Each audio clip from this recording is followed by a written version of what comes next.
He laughed at my old truck in front of 90 guests. Poverty stock, he smirked. I stayed silent and smiled. 4 days later, he walked into my boardroom and froze. Before I continue this story, let me know where you are watching from in the comments below. Hit like and subscribe if you have ever had to stand up to family who underestimated your worth.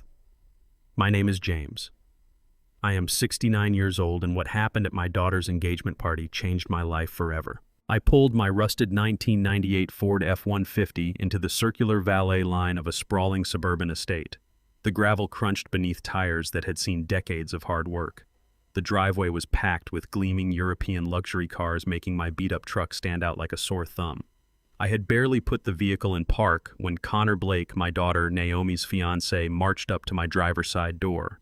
Connor wore a tailored tuxedo and an expression of pure, unfiltered disdain. He did not offer a greeting or a handshake. Instead, he reached right through my open window, aggressively snatched the keys straight from the ignition, and walked briskly toward the massive decorative fountain in the center of the courtyard. With a dramatic and arrogant flick of his wrist, he tossed my keys directly into the deep, churning water. 90 wealthy white guests stopped their polite chatter and turned their heads to watch the spectacle. Connor raised his voice, ensuring that every single person could hear him clearly over the soft music of the string quartet. He proudly announced to his friends and family that I was merely a lost delivery driver who had stumbled into the wrong zip code, completely ruining the aesthetic of his perfect evening. He aggressively signaled the valet, ordering them to have my piece of junk towed immediately. The humiliation hung in the air, thick and suffocating. The guests stared at me with a potent mixture of pity and annoyance, whispering behind their champagne glasses. I sat in the driver's seat of my immobilized truck, feeling the heavy heat of their collective judgment. Connor stood there with a smug, self-satisfied grin on his face. He was clearly waiting for me to lose my temper, to scream, to give him a reason to call the police and have me forcibly removed from the property. He wanted me to become a loud, angry stereotype making a scene at his high-class gathering. I did not shout. I did not argue. I calmly stepped out of the truck and walked over to the edge of the stone fountain, watching my keys sink slowly to the blue-tiled bottom.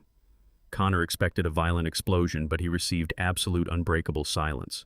He did not know the history behind the metal he had just so carelessly discarded. That truck was not just a mode of transportation. It was the very last gift my late wife Valerie bought for me before breast cancer took her from us. We were young back then, a black couple scraping by in a tiny, drafty apartment, fighting tooth and nail against a financial system practically designed to keep us in poverty. Valerie saved her meager tips from the corner diner for 3 long years to buy me that exact Ford F-15, so I could start taking independent shipping contracts. That rusted machine was the physical foundation of everything I subsequently built. It symbolized our shared struggle, our sleepless nights, and the fierce, unconditional love that held us together when the world offered us absolutely nothing. I ran my rough hand along the chipped paint of the hood, feeling the profound memories etched into the cold steel. I refused to let a foolish boy with unearned arrogance taint Valerie's sacred memory. I turned my attention away from the water and looked directly at the grand entrance of the estate. My daughter Naomi was standing at the top of the wide marble steps. I looked right into her eyes. I waited for her to walk down those steps to reprimand her cruel fiancé and to vehemently defend her father's dignity. I waited for the girl I had raised, the girl I had worked grueling double shifts on the freezing loading docks to protect, to show the wealthy crowd who we really were.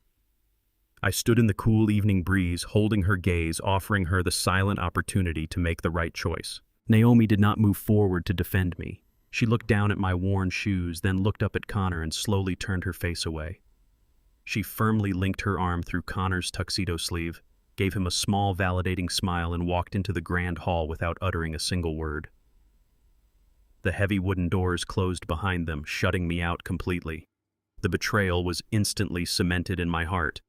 It was a physical blow, sharper and more painful than any physical weapon could ever be.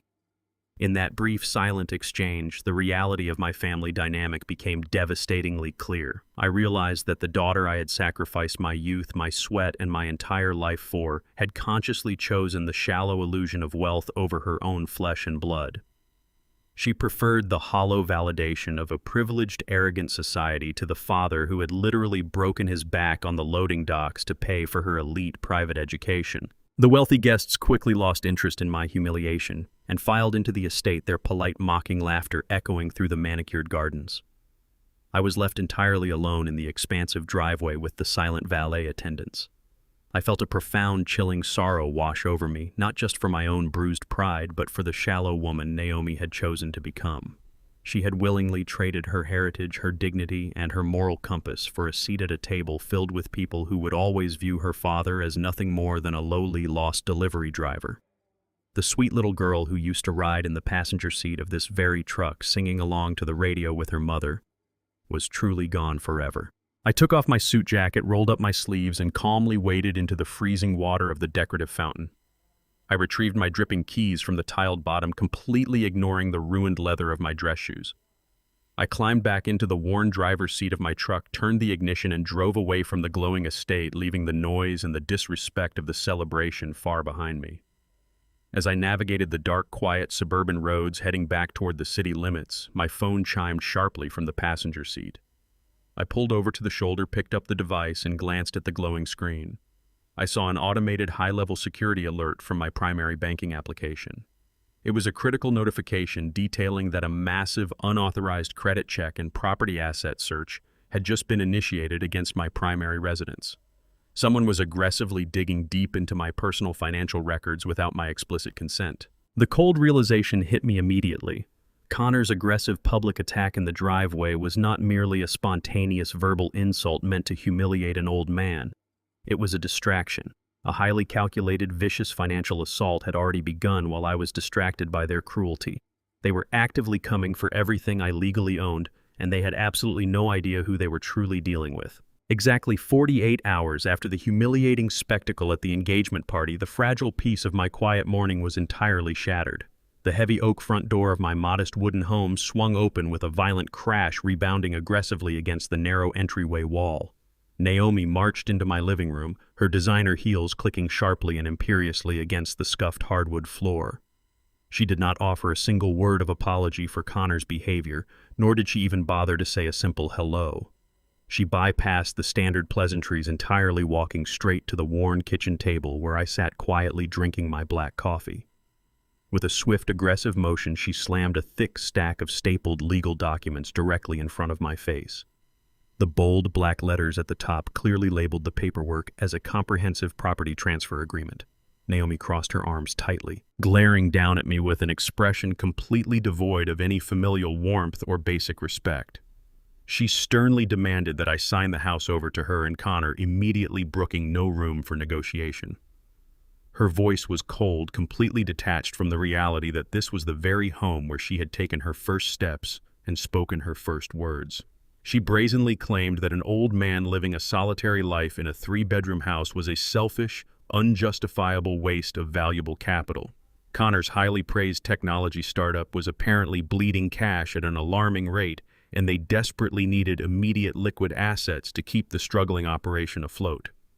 According to my own daughter, the only logical solution to their gross financial mismanagement was to liquidate my home, force me into a tiny rental apartment, and hand over my hard-earned equity to a man who had publicly degraded me just 2 days prior. She spoke of my permanent displacement with the casual indifference of a ruthless corporate liquidator organizing a routine asset seizure, totally ignoring the decades of profound memories woven deep into these wooden walls. I looked down at the aggressively drafted document, then looked up at the fierce, entitled woman standing rigidly in my kitchen.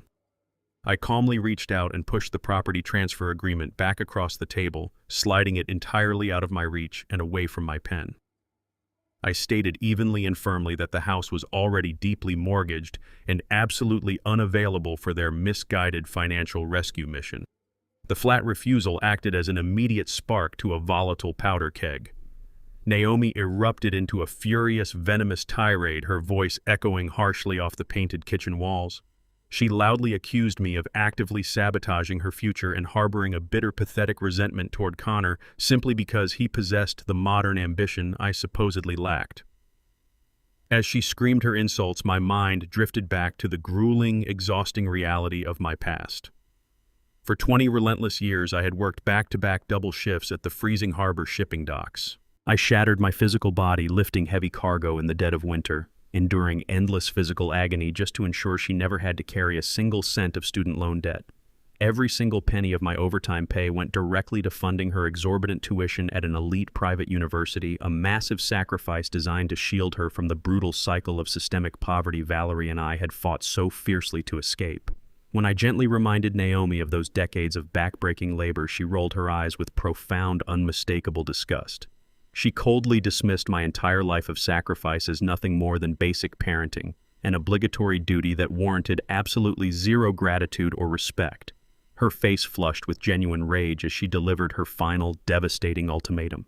She declared that if I refused to provide the necessary capital by the end of the week, I would be permanently banned from attending her wedding. She promised to have me forcibly removed by hired security if I dared to show my face at the church without a massive check in my hand. Having delivered her toxic ultimatum, Naomi spun around on her expensive heels and marched furiously back toward the entryway. She yanked the front door open, entirely consumed by her own righteous anger and desperate entitlement. In her hasty, aggressive retreat, the heavy brass clasp of her oversized designer handbag caught sharply on the edge of the wooden door frame. The bag tipped sideways, and a secondary hidden manila folder slipped out, landing silently on the woven welcome mat just as she violently slammed the door behind her. The roar of her luxury sedan, speeding recklessly out of the driveway, faded into the distance. I walked slowly to the entryway and picked up the dropped folder, noticing it lacked any formal markings. The contents were not related to her lavish wedding or Connor's failing business venture. I opened the file and felt a profound, icy dread settle deep in my chest. It was a fully drafted legal petition for an elder conservatorship. The document formally requested the state to strip me of all my legal human rights, explicitly citing severe dementia, violent cognitive decline, and absolute financial incompetence. Naomi and Connor were not simply trying to bully me into selling my property through emotional blackmail. They were actively orchestrating a sinister legal mechanism to declare me legally insane. Once the local court approved this fraudulent, maliciously constructed petition, they would automatically seize total control over my personal medical decisions, my private bank accounts, and my physical freedom. They fully intended to erase my autonomy entirely, reducing me to a silent, powerless ward of the state, so they could legally plunder my remaining assets without facing any resistance whatsoever. I immediately locked the heavy deadbolt on my front door and walked straight to my home office. I picked up my secure, unlisted phone and directly dialed my private attorney, Jonathan Reed. The conversation was incredibly brief and strictly tactical, entirely devoid of any emotional vulnerability or panic.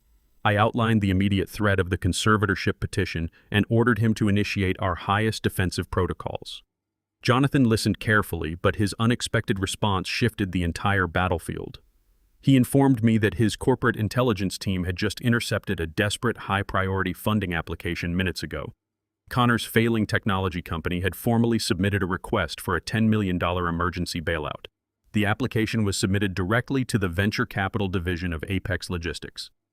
Connor was completely unaware that Apex Logistics was the massive, billion-dollar shadow corporation I had secretly founded and built from the ground up over the last 40 years.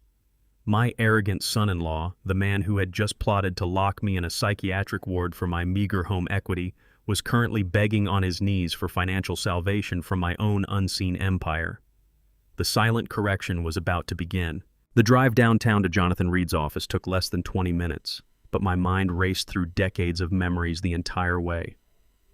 I parked in the secured underground garage of the high-rise building and took the private elevator directly to the top floor. Jonathan was already waiting for me in his heavily secured conference room, surrounded by thick glass walls that overlooked the sprawling city skyline. The physical manifestation of my success lay spread across his expansive mahogany desk in the form of multiple legal binders. I sat down in the leather chair opposite him, maintaining the stoic composure that had built my empire. Jonathan pushed a printed copy of the conservatorship petition toward me, his expression tight with a mixture of professional disgust and genuine concern for his oldest client. We dissected the fraudulent document line by line, stripping away the legal jargon to expose the sinister mechanics of their plot. Jonathan revealed the darkest layer of their strategy. Connor had located and explicitly bribed an unethical, unlicensed psychiatrist to sign a completely blank medical evaluation. This corrupt doctor had never once spoken to me, observed me, or reviewed my actual medical history.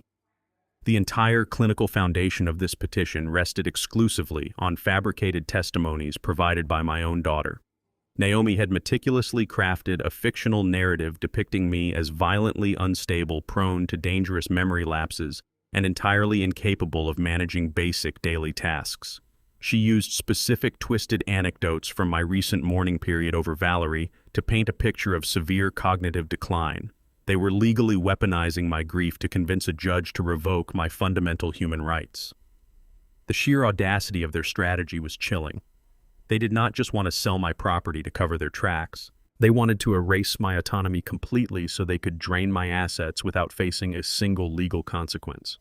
I looked at the forged signatures and the vicious lies my daughter had sworn under penalty of perjury. My heart hardened into absolute ice.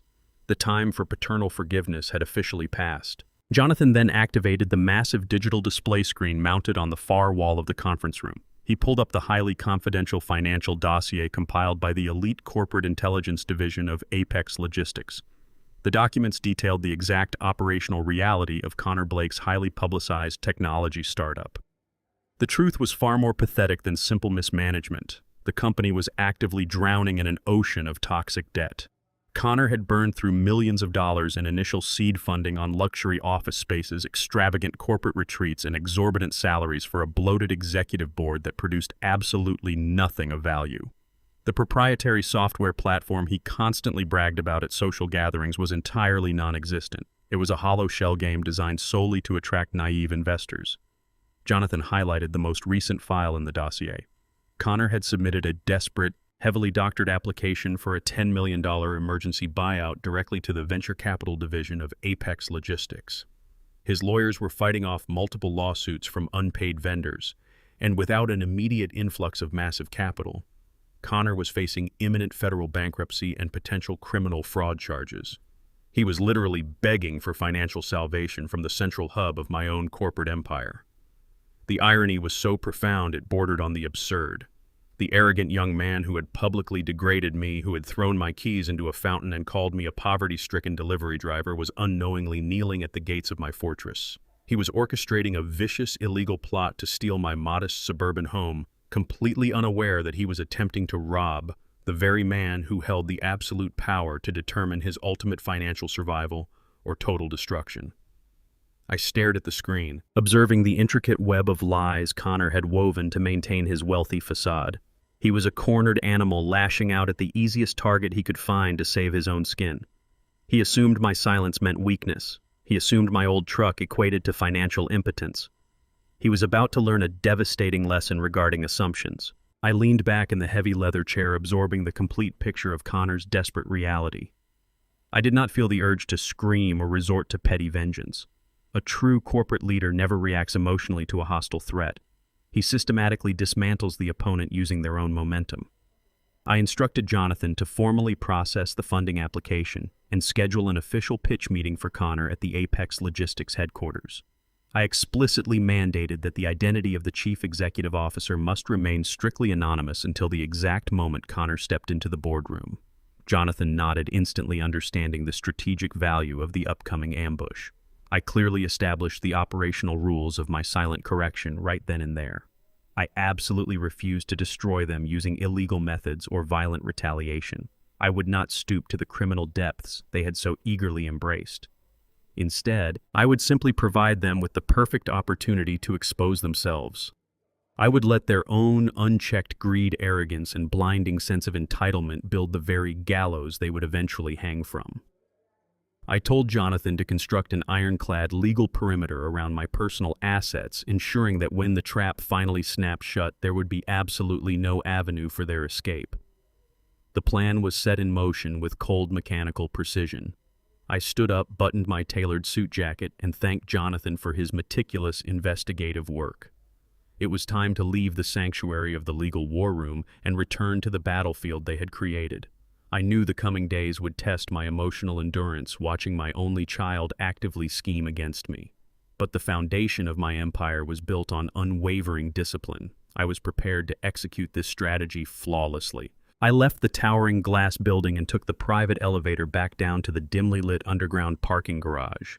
The concrete air was cool and damp against my skin.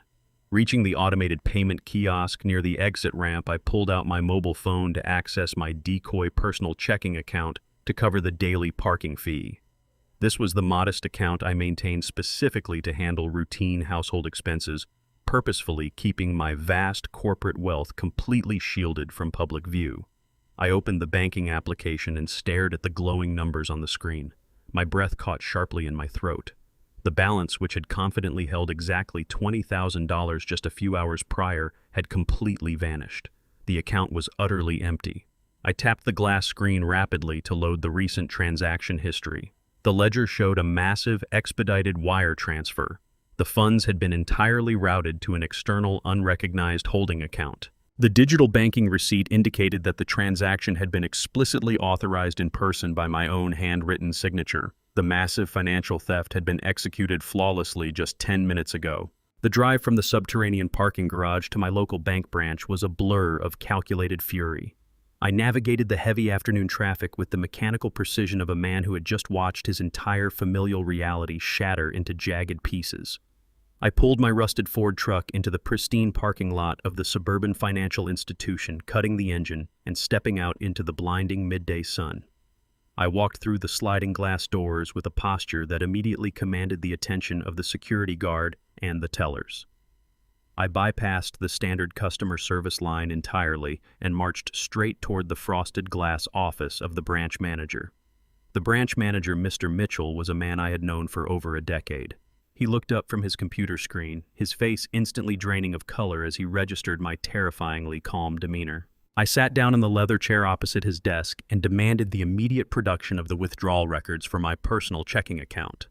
Mitchell's hands shook visibly as he accessed the highly secure digital archives. He stammered a weak apology about protocols and verified authorizations, clearly sensing the impending legal devastation. Without uttering a single word to soothe his mounting anxiety, I waited for the physical evidence of my daughter's ultimate betrayal. The laser printer in the corner of his office hummed to life, spitting out a crisp white sheet of paper. Mitchell retrieved the document and nervously slid the wire authorization form across the polished mahogany desk. I picked up the paper and stared at the dark ink bleeding into the white page. The authorization form dictated a total liquidation of my $20,000, routing the cash to an entirely unfamiliar routing number. At the very bottom of the page, resting heavily on the designated line, was a flawless replica of my own handwritten signature. The curves, the pressure points, and the precise angles were a masterclass in deception. Someone had studied my hand, meticulously practicing every loop and line until they could replicate my identity perfectly on paper. I did not need a highly paid forensic analyst to tell me who had executed this magnificent forgery. I instantly recognized the specific aggressive slant of the cursive letters and the slightly prolonged loop of the final consonant. A profound, suffocating heartbreak washed over me as the drip-fed reality of my past collided violently with the present. I was transported back 15 years to the small kitchen table of our old wooden house. Naomi was just a terrified teenager back then, crying over a failing geometry report card she had desperately tried to hide from me by forging my signature. Her attempt had been sloppy and easily detected by her teachers. Instead of punishing her with harsh discipline, I had sat beside her under the warm glow of the overhead light. I placed my large, calloused hand over her trembling fingers and patiently taught her how to hold the pen correctly. I guided her through the exact mechanics of my signature, hoping to build her shattered confidence and show her that she could trust her father with her failures. I taught her the rhythm of the ink to eliminate her fear, completely unaware that I was handing her the exact weapon she would one day use to orchestrate my total financial execution. The memory twisted like a jagged blade in my chest. My daughter had not simply stolen my modest retirement savings. She had weaponized a sacred moment of paternal grace to fund the fraudulent ambitions of a white con artist who viewed our entire existence as a pathetic joke. She had meticulously practiced the exact strokes I taught her, transforming a memory of unconditional love into an instrument of absolute destruction. The coldness required to execute such a betrayal was staggering. I placed the forged document back onto the manager's desk, my facial expression smoothing out into an impenetrable mask of corporate stoicism. The time for mourning the death of my daughter's moral compass had ended. I needed to understand the exact depth of the financial crater Connor Blake had dragged us into. I looked directly into Mitchell's panicked eyes and demanded to know the exact destination of the wired funds. The branch manager hesitated, his gaze darting toward the heavy office door as if looking for an escape route. I leaned forward, lowering my voice to a dangerous, commanding whisper, reminding him that banking fraud had occurred under his direct supervision. Mitchell swallowed hard and turned his computer monitor toward me. The routing numbers did not belong to a legitimate venture capital firm or a standard commercial bank. The $20,000 had been instantly deposited into a heavily obscured holding account utilized exclusively by a violent underground lending syndicate operating on the darkest fringes of the city. Mitchell explained the horrifying mechanics of the transaction. Connor Blake had not merely stolen my cash to pay off standard business debts. He had used the $20,000 to cover a mandatory appraisal and initiation fee for an illegal, astronomical bridge loan. To secure this massive influx of dark capital for his failing technology startup, Connor needed a tangible asset. Since his own company was a worthless shell and he possessed zero legitimate equity, he had brazenly leveraged the original deed to my suburban wooden house. My arrogant son-in-law had literally mortgaged the roof over my head to a network of ruthless criminals. The stolen cash was merely the key to unlock a much larger, catastrophic financial trap. Connor had effectively handed the syndicate the legal right to liquidate my entire life. I processed the sheer magnitude of this criminal audacity. Connor was playing a lethal game of financial roulette with my property, assuming his fabricated white-collar superiority would somehow shield him from the brutal consequences of the criminal underworld. The stakes had officially escalated from a mere familial betrayal to a literal matter of physical survival and territorial defense. The branch manager wiped a bead of sweat from his forehead and delivered the final devastating piece of intelligence. The underground syndicate now physically held the fraudulent lien against my property deed. Mitchell explained the brutal terms of Connor's illegal agreement. If Connor defaulted on the very first installment of his massive loan, the syndicate possessed the unilateral authority to bypass the standard judicial foreclosure process entirely. The first payment was scheduled to be automatically deducted precisely at dawn the morning immediately following Naomi and Connor's extravagant wedding. If the funds were not readily available in Connor's accounts at that exact moment, heavily armed men would arrive at my front door to violently seize my property and forcibly remove me from the premises. The clock was officially ticking down to my absolute destruction. Connor believed he had secured his financial salvation while simultaneously discarding me like garbage. He had no idea I was about to turn his ticking time bomb into the very instrument of his total annihilation. I stood up, leaving the forged document on the desk, and walked out of the bank with my head held high. The silent correction required absolute precision, and I was prepared to deliver it flawlessly. The towering stained glass windows of the grand cathedral cast long, colorful shadows across the marble floor as the wedding rehearsal commenced. The majestic swell of the pipe organ filled the cavernous space, signaling the moment I was supposed to escort my daughter down the center aisle. I stood at the rear of the nave wearing my best charcoal suit, a garment I had painstakingly brushed and pressed for the occasion. Before I could even offer Naomi my arm, Connor signaled the organist with a sharp, dismissive wave of his hand. The grand music ground to an abrupt, awkward halt, leaving a heavy silence echoing off the vaulted ceilings. Connor marched down the aisle, his designer shoes clicking sharply against the stone, and stopped directly in front of me. He did not lower his voice or attempt any discretion. In front of the entire bridal party, the wedding planner, and the elite guests, he bluntly announced that I was no longer permitted to walk Naomi down the aisle. He gestured toward a tall, distinguished-looking older man wearing a bespoke tuxedo, introducing him as his wealthy, aristocratic uncle. Connor cruelly declared that his uncle would be taking my place because my outdated, cheap suit would completely ruin the luxury aesthetic of their highly produced wedding video. He stated that my presence at the altar would look like a charity case actively destroying the wealthy image they had meticulously curated for their high society friends. He then instructed the wedding coordinator to move my seating assignment to the very back row, explicitly demanding that I be kept out of all professional photographs. Once again, I looked at Naomi, hoping the sheer audacity of this public erasure would finally break through her delusion. She simply adjusted her diamond necklace, avoiding my gaze entirely, and linked her arm through the aristocratic uncle's elbow.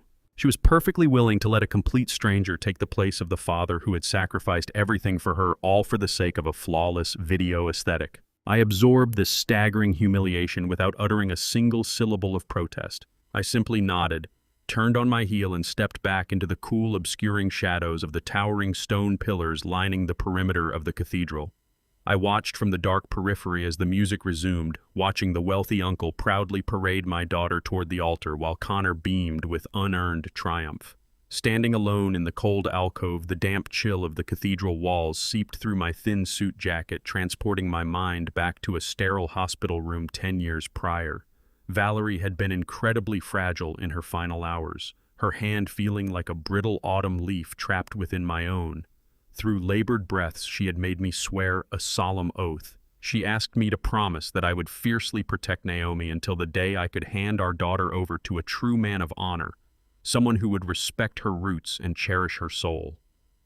Watching Connor smirk at the altar, the crushing weight of my failure settled heavily onto my shoulders. I had failed Valerie entirely. I had allowed our daughter to be seduced by a venomous predator who valued status over substance and greed over family. My silent retreat into the shadows was not an act of surrender, nor was it a display of broken pride. It was the absolute crystallization of my resolve. I accepted my profound failure in guiding Naomi's character, but I concurrently finalized my commitment to the silent correction. I would not allow a violent, fraudulent parasite to destroy the legacy Valerie and I had bled to build. I watched the rehearsal proceed, my heart stripped of any remaining paternal weakness. I was no longer just a grieving father watching his daughter drift away. I was the architect of a billion-dollar empire calculating the exact trajectory of a hostile takeover. The time for hoping for a miraculous familial reconciliation was definitively over, replaced by the cold, mechanical necessity of absolute justice. As the formal rehearsal concluded and the bridal party dispersed toward the cathedral courtyard for champagne, I remained perfectly still within the darkened alcove. Heavy footsteps approached my secluded position, followed by the distinct, pungent aroma of lit cigars. Connor and his aristocratic uncle had slipped into the adjacent cloister, believing they were entirely alone. The thick stone arches amplified their hushed, arrogant voices directly to my ears.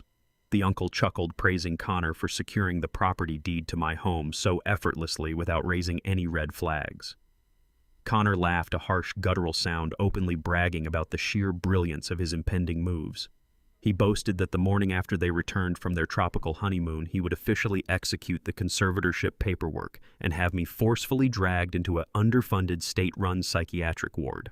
He detailed exactly how easy it would be to drug me into silent submission if I dared to physically resist the medical authorities. But his cruelty extended far beyond my permanent imprisonment. Connor gleefully explained his ultimate highly lucrative plan for my modest suburban neighborhood. He had already signed a preliminary illegal agreement with a notorious commercial toxic waste disposal company. He intended to bulldoze my wooden house entirely, tear up the very soil where Valerie had planted her beloved rose bushes, and sell the raw land for quick, untraceable cash to cover his rapidly escalating underground lending debts.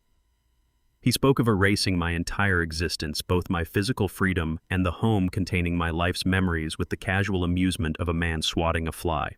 He truly believed he had orchestrated the perfect crime, securing a lifetime of unearned wealth by stepping directly on the neck of a helpless old man. I did not step out of the shadows to confront him. I did not let my rising fury betray my presence. Instead, I reached into the breast pocket of my suit and pulled out my encrypted mobile phone. I rapidly bypassed the security protocols and opened a direct, secure messaging channel to Jonathan Reed.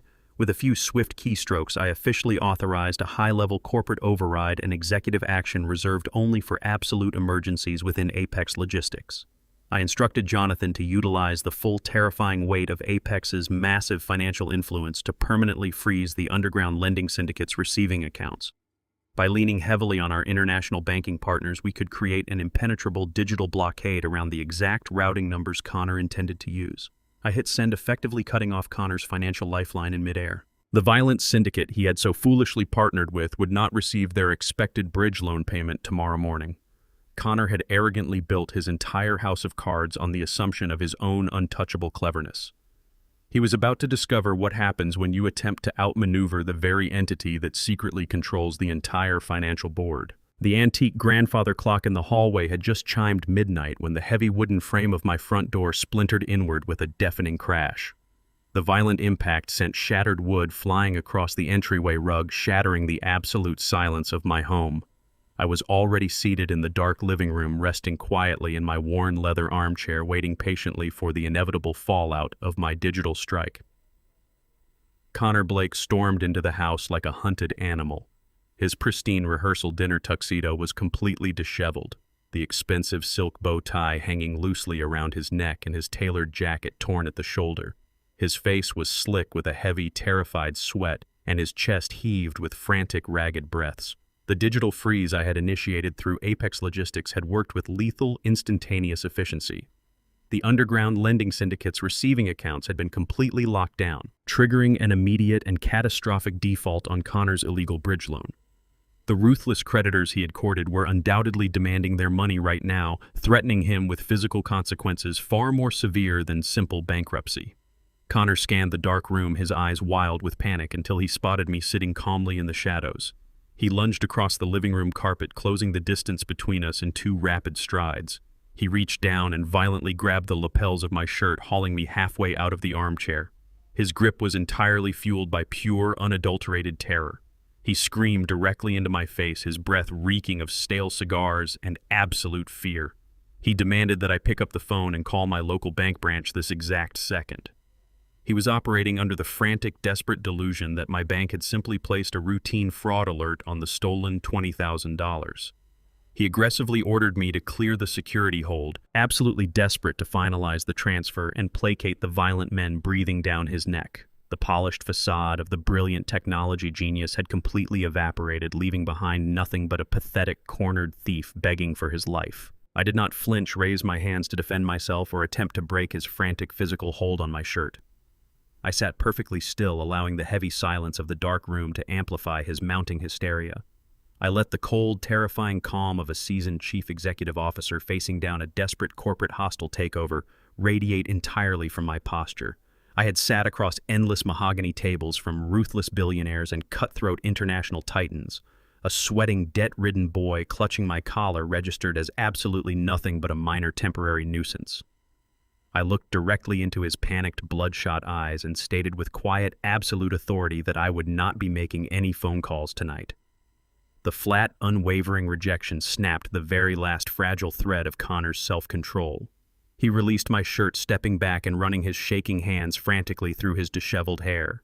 He paced furiously across the living room floor, kicking the edge of my wooden coffee table in a blind, impotent rage. If I refused to cooperate voluntarily, he vowed to escalate the situation to maximum physical force. He screamed that he would call the local police department right now and formally report that I had violently attacked him in a fit of severe, unprovoked cognitive delusion. He vividly threatened to use his fabricated injuries to have me forcefully dragged out of my own home and permanently institutionalized in a locked psychiatric ward before the sun even rose. He wielded the horrific threat of violent dementia like a physical bludgeon, completely confident that the systemic bias of the authorities would immediately believe a wealthy, well-spoken white entrepreneur over an elderly black man living alone in a modest neighborhood. He leaned over my chair again, his face twisted in profound malice, promising that I would spend the rest of my miserable life heavily medicated in a windowless room while he lived in absolute luxury on the proceeds of my liquidated estate. He truly believed his cruel threats granted him absolute power, completely oblivious to the fact that I already held the digital leash firmly around his neck. Seeking to completely obliterate my resistance and force my immediate compliance, Connor decided to inflict maximum psychological damage. He stepped away from the armchair and delivered a devastating truth, with a cruel, triumphant smirk plastered across his sweating face. He bragged openly that my stubborn refusal to sell the house no longer mattered to Naomi's future, because he had already systematically dismantled her entire financial independence. With sickening, arrogant pride, he revealed that over the past 6 months, he had completely drained Naomi's entire life savings to secretly fund his extravagant personal lifestyle and illegally prop up his failing business venture. He did not stop at simply emptying her hard-earned bank accounts. He proudly confessed to opening multiple high-limit credit cards in her name and maxing every single one of them out to the absolute limit. He had masterfully manipulated her blind, unconditional trust to completely ruin her pristine credit score without her possessing a single clue. Naomi was now deeply buried under a massive mountain of toxic debt she did not even know existed. Connor coldly explained that my daughter was now entirely financially ruined and completely dependent on his ultimate success to survive. If he went down tonight, he would drag her directly into the inescapable abyss of bankruptcy alongside him. He weaponized my profound love for my child, betting his entire survival on the assumption that I would willingly sacrifice my own home and my personal freedom just to shield Naomi from the catastrophic financial ruins he had secretly built around her. He laughed, a harsh, grating sound echoing in the dark room, boasting that the strong, independent woman I had sacrificed decades on the freezing shipping docks to raise was now nothing more than his helpless, indebted financial hostage. Reaching quickly into the inner silk pocket of his ruined tuxedo jacket, Connor pulled out a thickly folded legal document. He violently slammed the comprehensive power of attorney agreement down onto the center of my wooden coffee table. The paperwork was explicitly drafted to instantly grant him total, unrestricted legal access to my remaining bank accounts, my property deeds, and my personal medical directives. He pulled a heavy silver pen from his pocket and tossed it onto the paper. With his other hand, he raised his glowing mobile phone directly into my line of sight. The bright digital screen clearly displayed the direct emergency intake number for the state psychiatric hospital, fully dialed and ready to connect. Connor stood towering over me, his face hardened into a rigid mask of pure desperation and absolute malice. He issued his final, uncompromising directive. He ordered me to pick up the silver pen and sign my entire life, my home, and my personal freedom away to him right this second. If I hesitated for even a fraction of a moment, he promised to press the call button and initiate the immediate destruction of my human rights. The ultimate horrifying choice between absolute financial surrender or total institutionalization was laid squarely on the table. I stared at the illuminated screen of Connor's mobile phone, the dialed numbers of the state psychiatric facility glowing like a neon warning sign in the dim living room. Connor loomed over my armchair. His tailored tuxedo completely ruined his face, a terrifying portrait of desperate, unchecked aggression. He practically vibrated with panic, his heavy breathing filling the agonizing silence between us. He was a cornered rat, perfectly willing to destroy a human life to save his own fraudulent skin. I did not blink, nor did I allow a single muscle in my face to betray the complex calculations running through my mind. I slowly lowered my gaze to the comprehensive power of attorney document resting heavily on the scarred surface of my wooden coffee table. The heavy silver pen lay right next to it, catching the faint light from the street lamp outside. Connor aggressively tapped his finger against his phone screen, issuing a final guttural demand for my immediate compliance. I let out a long, measured breath, perfectly feigning the defeated submission of an exhausted old man who had finally been broken by a superior force. I leaned forward, my joints intentionally moving with an exaggerated stiffness, and reached out toward the silver pen. However, instead of grasping the cold metal barrel with my dominant right hand, I extended my left hand. I possessed decades of muscle memory built on the loading docks and in corporate boardrooms, all strictly executed with my right hand. Now, utilizing my non-dominant hand, I gripped the pen awkwardly. I pressed the silver tip against the solid black dotted line at the absolute bottom of the extensive legal document. With meticulous, intentional clumsiness, I began to craft my signature. I allowed my left hand to tremble, dragging the ink across the page in a slow, agonizingly jagged rhythm. The letters emerged utterly distorted, a messy, chaotic scrawl that barely resembled my actual name. I completed the final loop with a weak flick of my wrist, creating a signature that visually screamed of physical deterioration and severe cognitive distress. I laid the pen down on the wood, portraying the ultimate portrait of absolute defeat. Connor did not even wait for the dark ink to dry on the thick parchment. He violently snatched the paperwork off the coffee table, clutching it against his chest, as if he had just extracted a winning lottery ticket from a stone. A cruel, triumphant sneer instantly replaced the terrified panic on his sweating face. He looked down at the jagged, messy scrawl and let out a sharp bark of mocking laughter. He loudly ridiculed my pathetic physical weakness, proudly declaring that my trembling handwriting perfectly matched my rapidly deteriorating mind. He insulted my frailty, entirely convinced that his brutal psychological intimidation tactics had successfully broken a stubborn old man into absolute submission. I remained seated silently in the shadows, absorbing his venomous insults, while a cold wave of satisfaction washed through my mind. Connor was a severely uneducated street hustler, wearing an expensive suit, completely ignorant of fundamental legal forensics. Through my extensive career building the apex logistics empire, I had employed the most ruthless corporate attorneys on the planet. I knew the law intimately. A signature executed with a non-dominant hand under obvious situational duress is forensically identifiable under any basic expert scrutiny.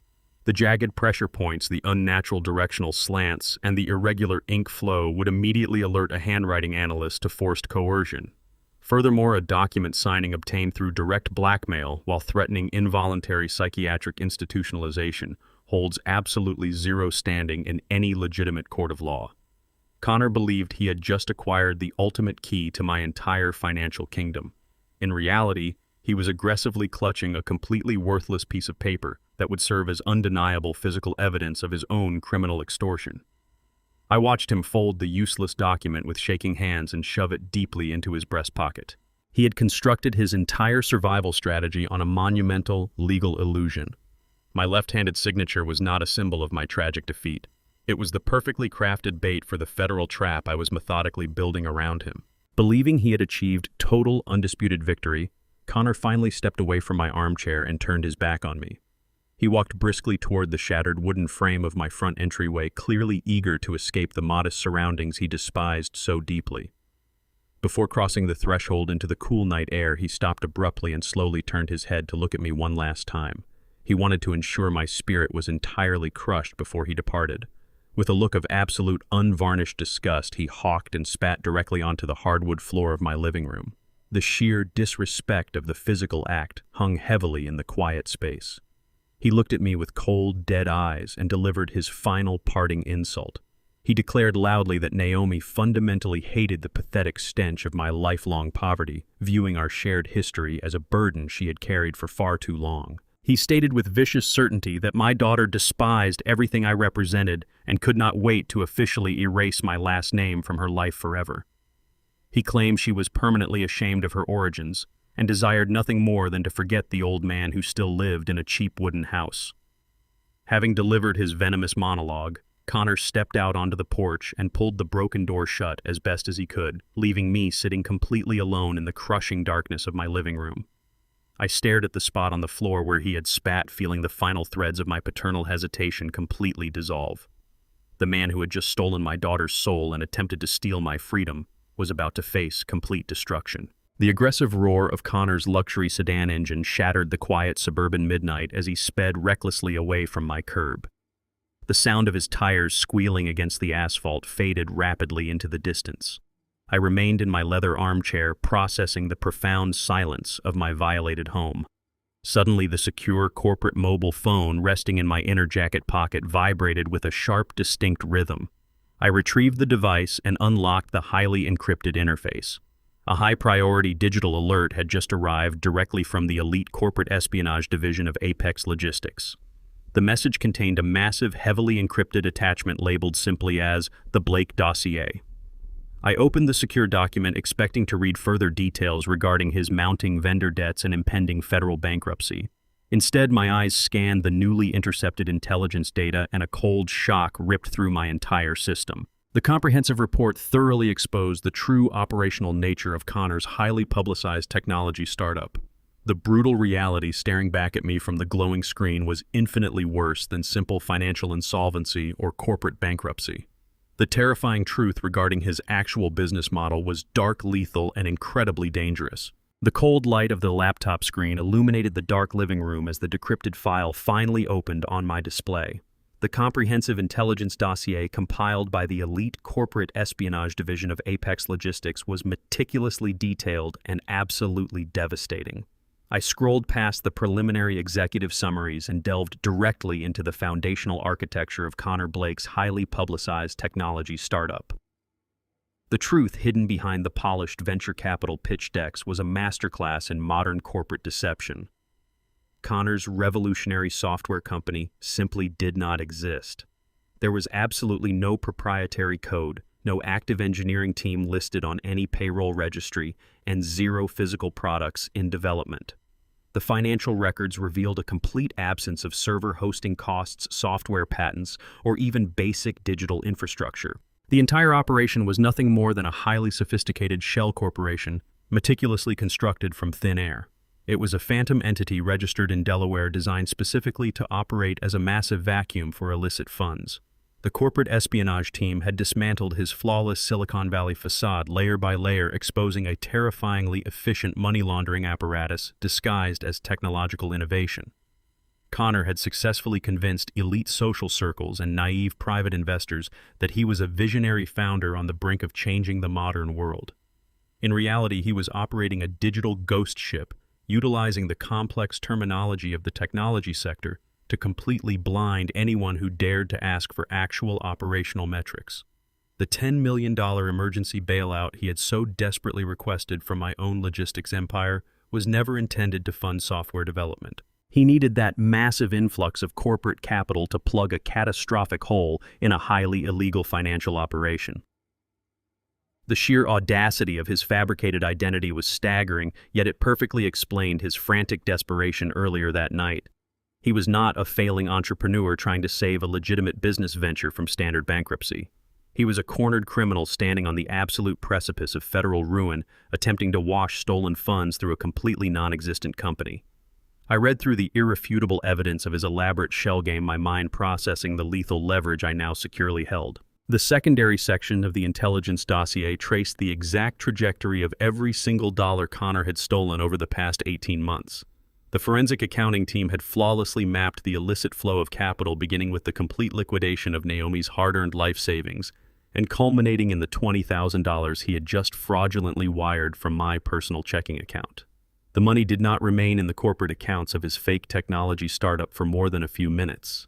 Instead, the funds were systematically bounced through a complex network of offshore holding companies before landing directly in the receiving accounts of high-stakes illegal gambling rings operating deep within the criminal underbelly of Las Vegas.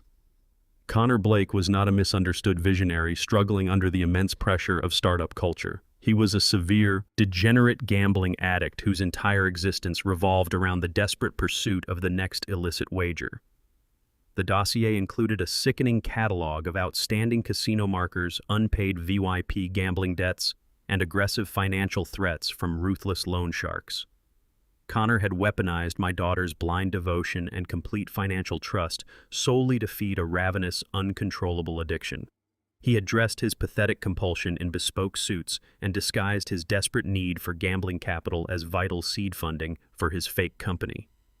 Every late night he spent supposedly writing code or securing venture capital was actually spent in illicit gambling dens, throwing away Naomi's future on the turn of a card. The horrific reality of his hidden life perfectly explained his erratic behavior, his unprovoked cruelty, and his frantic willingness to mortgage my home to a violent underground syndicate. He was actively drowning in a terrifying ocean of gambling debt, surrounded by violent creditors who did not care about his curated high society image.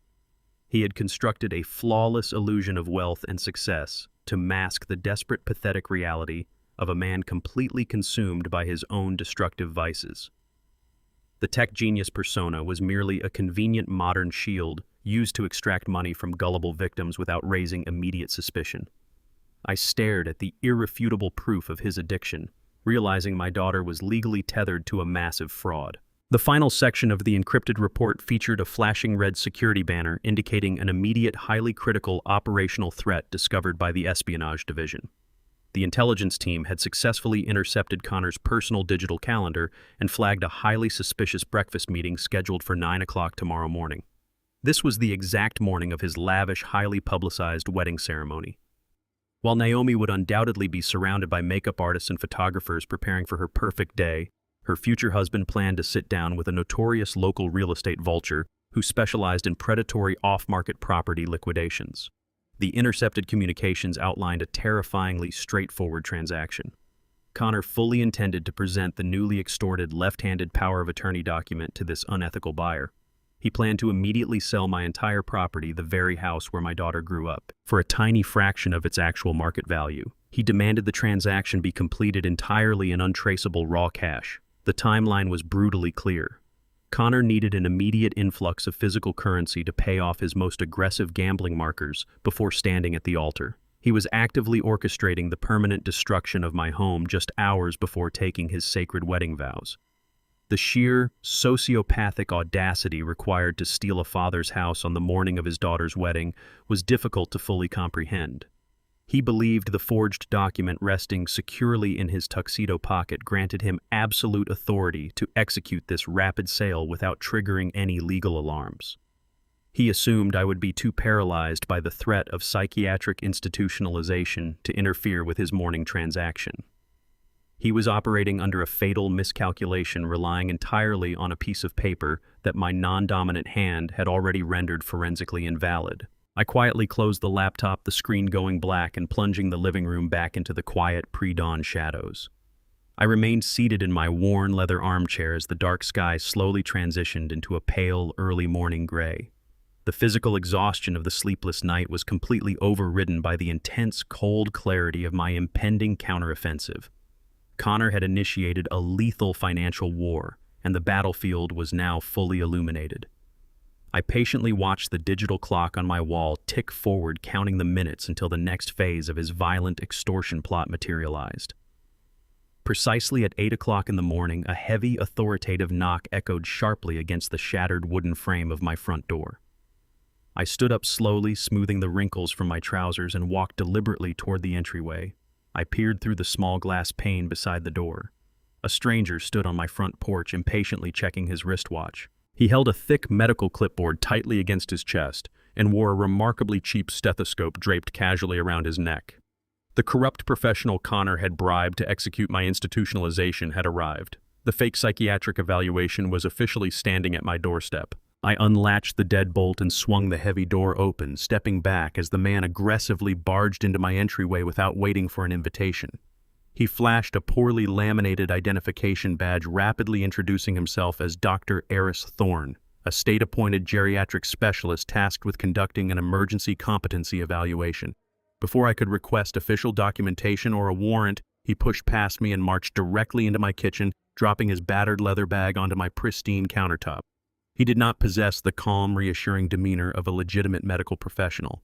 His movements were sharp, rushed, and entirely transactional.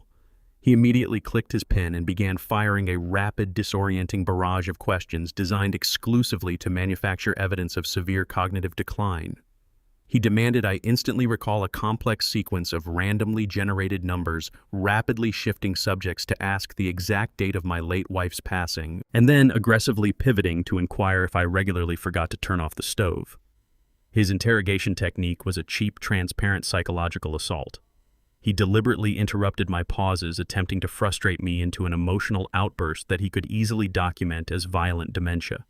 He spoke in a loud, condescending cadence, employing complex medical jargon out of context to disorient my thought process and force a mistaken response. He continuously tapped his pen against the clipboard, creating a highly stressful, pressurized environment meant to break down the defenses of a vulnerable senior citizen. Connor had clearly instructed this fraudulent physician to bypass all standard medical ethics and rapidly construct a legally binding profile of a deeply confused, highly dangerous old man who required immediate institutionalization. I recognized the tactic instantly. It was the exact same aggressive strategy utilized by hostile corporate liquidators attempting to fluster a failing board of directors.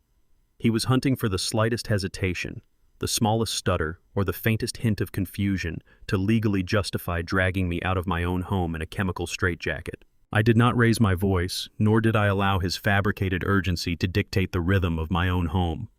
I turned my back on his aggressive posturing and calmly walked toward the stove, methodically preparing a fresh pot of Earl Grey tea.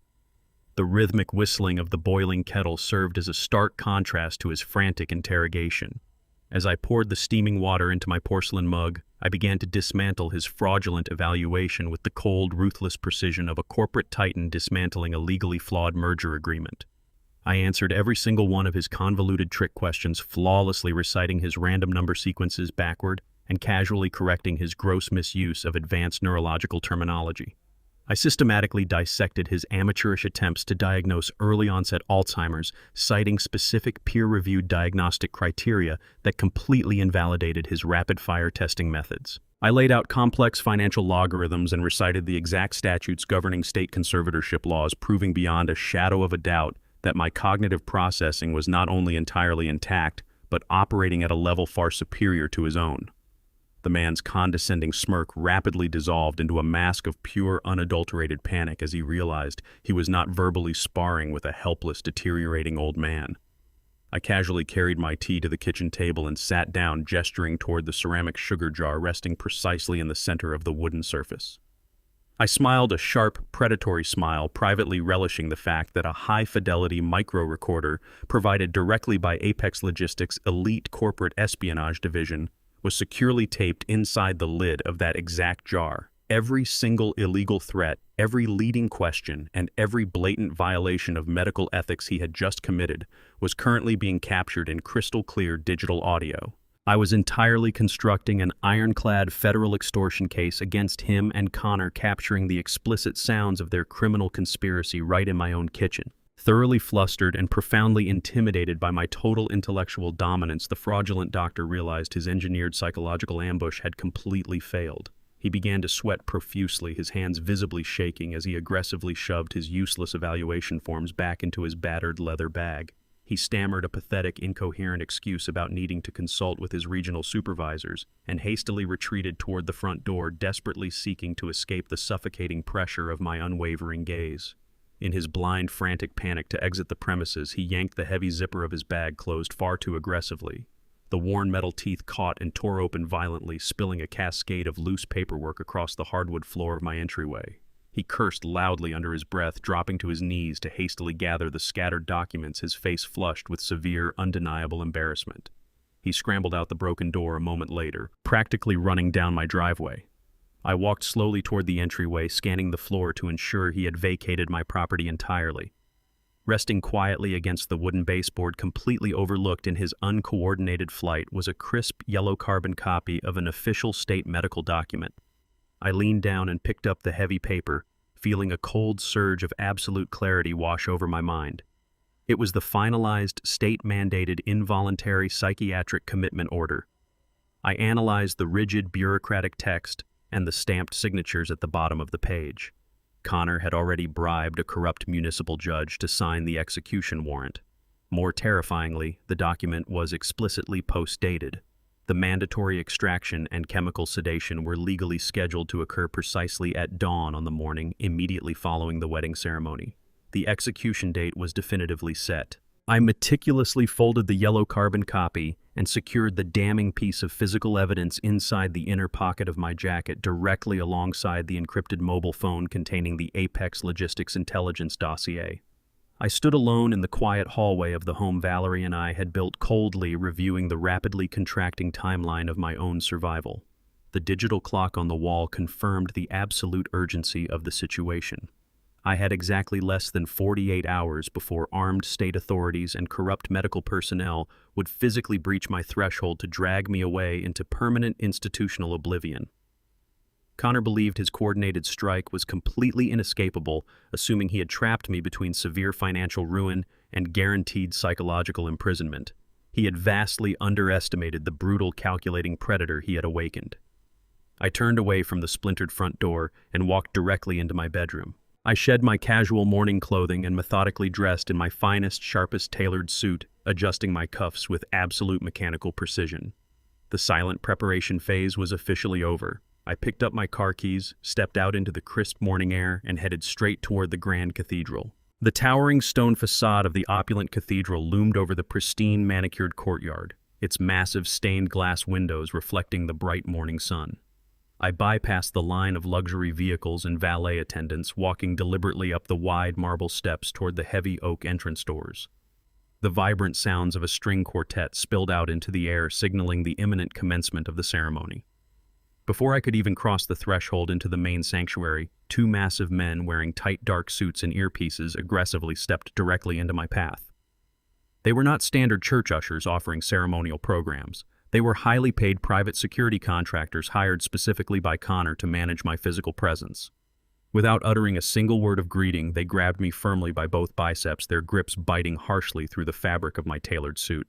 They completely bypassed the beautifully decorated guest seating, marching me rapidly down a darkened side corridor meant solely for maintenance staff. They forced me to the absolute rear of the nave, shoving me down into a cheap metal folding chair, hidden entirely behind a massive obscuring stone pillar. My assigned seat was situated directly adjacent to the staging area for the catering staff, where the overwhelming stench of discarded floral arrangements and rotting food waste hung heavily in the stagnant air. This was Connor's final, incredibly petty attempt to physically and socially erase my existence from his fabricated high society triumph. He wanted to ensure that the man whose stolen money had entirely funded this extravagant spectacle was reduced to sitting among the actual garbage. I did not fight back against the security contractors, nor did I raise my voice to demand the respect owed to the father of the bride. I simply smoothed the lapels of my suit and sat perfectly still in the foul-smelling darkness. I accepted this temporary, manufactured humiliation because I was already operating on a completely different battlefield. A heavy, reverent hush fell over the massive congregation as the heavy oak doors at the front of the sanctuary swung open. The majestic, soaring notes of the bridal chorus echoed off the vaulted ceilings, commanding the attention of every wealthy guest in attendance. From my obscured vantage point near the catering bins, I watched Naomi begin her long walk down the center aisle. She looked radiant, draped in thousands of dollars of exquisite white silk and diamonds, every single thread financed by my stolen life savings and the impending illegal sale of my home. She was clinging tightly to the arm of the aristocratic white uncle whom Connor had chosen to replace me. Naomi beamed up at the stranger, radiating a picture of perfect, fabricated high society bliss. She did not cast a single fleeting glance backward into the shadows to search for the man who had raised her. She did not look for her real father. In that exact moment, watching her willing, joyful participation in my total social erasure, the lingering, desperate hope that she was merely a helpless victim completely evaporated from my mind. She had made a definitive conscious choice, prioritizing the shallow illusion of status over the foundational reality of unconditional loyalty. I felt the final agonizing thread of my parental devotion cleanly sever, replaced instantly by the cold, mechanical clarity of absolute justice. I understood then that true love sometimes requires the enforcement of brutal, uncompromising boundaries. Naomi had crossed the point of no return, willingly chaining herself to a violent predator. Setting her free meant allowing the absolute devastating consequences of her terrible choices to fall exactly where they belonged. I did not need to witness the exchange of their fraudulent vows. Before the priest could even begin the opening invocation, I stood up from the metal folding chair. I silently walked out of the heavy side doors of the church, leaving the ghost of my daughter entirely behind me. The crisp, clean morning air hit my face as I descended the side steps of the cathedral, walking briskly away from the swelling music. The sprawling parking lot was a meticulously organized sea of imported luxury sedans and stretch limousines. I navigated through the rows of expensive metal, heading directly toward where I had parked my battered truck on the far perimeter. As I approached the service alley running behind the church kitchens, a sudden frantic flash of movement caught my highly trained eye. I stepped silently behind the bulk of a large delivery truck, observing the secluded alleyway. Wedged deeply between two idling catering vans, Connor Blake was pacing back and forth with frantic, aggressive energy. He was supposed to be standing proudly at the altar waiting for his bride, but his severe criminal desperation clearly took absolute precedence over his own wedding ceremony. A second figure emerged nervously from the shadows of the building, checking over his shoulder. It was the fake geriatric specialist from earlier this morning, still clutching his torn, battered leather bag.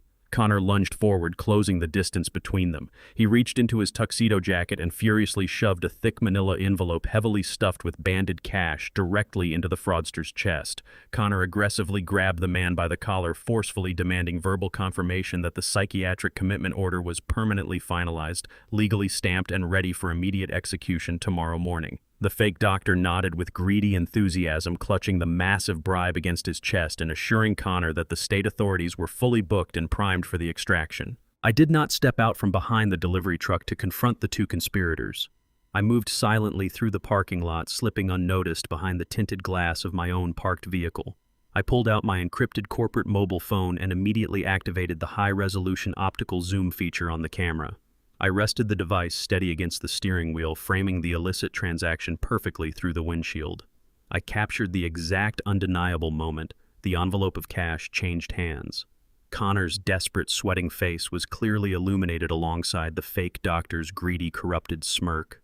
I pressed the digital shutter button, rapidly snapping dozens of crystal-clear photographs of the felony bribery in active progress. The images securely encrypted themselves, instantly uploading directly to the impenetrable legal servers at Apex Logistics. A heavy, finalized silence filled the cab of my truck as I lowered the phone. The federal trap I had meticulously built around Connor Blake was now fully armed and completely inescapable. 3 days after the lavish cathedral wedding, the heavy morning silence of my suburban street was shattered by the violent crunch of heavy tires tearing through my front lawn. I stood by the front window holding a cup of black coffee, watching a massive matte black SUV crush Valerie's meticulously cultivated rose bushes beneath its treads. 4 men stepped out of the vehicle, their aggressive posture and tailored suits projecting the unmistakable aura of high-end corporate enforcers working for the criminal underworld. Naomi and Connor were supposedly at their luxury penthouse right now, packing their designer luggage for an extravagant month-long honeymoon in the Maldives, completely oblivious to the physical reality they had just unleashed upon my doorstep. The lead enforcer, a broad-shouldered man with a jagged scar cutting across his jawline, marched directly up my wooden steps and began pounding on my front door with enough force to rattle the window panes. He did not bother ringing the bell. He simply demanded immediate entry, announcing himself as a legal asset recovery agent representing the underground lending syndicate Connor had foolishly partnered with. I unlocked the deadbolt and pulled the door open, greeting his hostility with absolute, unyielding calm. The enforcer shoved a thick, legally binding eviction notice directly into my chest, barking that the property was now under the total unilateral control of his employers. He arrogantly explained the brutal mechanics of my displacement. Connor had successfully utilized the forged left-handed power of attorney document to officially transfer the entire deed of my home to the syndicate, completely liquidating my property for a fraction of its market value in raw, untraceable cash to cover his immediate gambling markers. Connor had sold the roof over my head to violent creditors just to buy himself enough time to board a first-class flight to a tropical island. The enforcers demanded I vacate the premises within 5 minutes or face severe physical extraction, fully expecting me to beg, cry, or violently resist the sudden destruction of my entire life. I did not raise my voice, nor did I offer a single syllable of protest or resistance to the armed men crowding my porch. I smoothly reached into my pocket, extracted the heavy brass keys to the house I had owned for 4 decades, and casually dropped them into the lead enforcer's outstretched palm. The man blinked his aggressive sneer, faltering into genuine, unfiltered confusion at my absolute lack of emotional distress. I simply turned my back on him, walking quietly into the living room to retrieve a single vintage leather suitcase I had meticulously packed the night before. I had already removed all the irreplaceable photographs of Valerie, the vital corporate documents, and the digital backups containing the absolute proof of Connor's extensive criminal enterprise. Everything else left inside those walls was just meaningless wood and fabric items easily replaced by the vast resources I secretly commanded. I walked past the bewildered syndicate thugs, stepping off the wooden porch and navigating around the massive tires of their dark SUV. The enforcers watched me in stunned silence, entirely unsure how to process an elderly man willingly walking away from his entire existence without shedding a single tear. As my feet hit the cracked asphalt of the suburban street, a sleek, extended wheelbase, bulletproof black Maybach glided silently around the corner and pulled up perfectly to the curb. The tinted rear door swung open instantly, held by a sharp-suited executive security agent wearing an earpiece. The brutal juxtaposition of my modest neighborhood against the sheer overwhelming financial power of the armored luxury vehicle paralyzed the syndicate enforcers. They stood frozen on my ruined lawn, realizing simultaneously that the supposedly helpless, impoverished father-in-law they had just violently evicted was actively stepping into a transportation asset worth more than their entire illegal lending operation. I slid onto the pristine leather seating of the Maybach, placing my vintage suitcase beside me, and instructed the driver to proceed to the city center. I left the syndicate thugs staring blankly at the dust settling in my wake. As the armored Maybach accelerated smoothly toward the towering glass skyline of the financial district, the soundproof cabin completely isolating me from the outside world. I retrieved my personal mobile phone. I stared at the blank screen for a long moment, acknowledging the finality of the action I was about to take. I opened my messaging application and typed a brief clinical warning to my daughter: "The house is gone. Protect yourself." I hit send, offering her one final desperate opportunity to recognize the violent reality of the predator she had married. The digital response arrived less than 30 seconds later in the form of a frantic, highly aggressive audio recording. I pressed play, allowing Naomi's shrill, furious voice to fill the quiet luxury of the vehicle's interior. She was not crying out of concern for my sudden homelessness, nor was she questioning how her childhood home had been abruptly seized. She was screaming in absolute unhinged rage, violently accusing me of deliberately sabotaging Connor's brilliant real estate transaction through my own stubborn, pathetic incompetence. She viciously labeled me a bitter, impoverished loser who was actively trying to destroy her perfect high society life because I was jealous of her wealthy husband. Her voice echoed with pure venom as she declared that she was entirely disgusted by my existence, officially demanding that I never attempt to contact her or Connor again. She proudly proclaimed that she was changing her phone number before boarding her flight to the Maldives, permanently disowning me and explicitly erasing my last name from her identity forever. She hung up with a sharp digital click, completely severing the absolute last biological tie holding my vengeance at bay. I had offered her a final lifeline and she had spat on it. I calmly powered down my personal device, extracted the SIM card, and snapped the small plastic chip completely in half. I dropped the broken pieces into the vehicle's integrated trash receptacle, formally discarding my old life. I immediately reached into my breast pocket and retrieved the highly encrypted corporate satellite phone connected directly to the apex of international finance. I dialed the secure direct line to Jonathan Reed, bypassing all standard administrative protocols.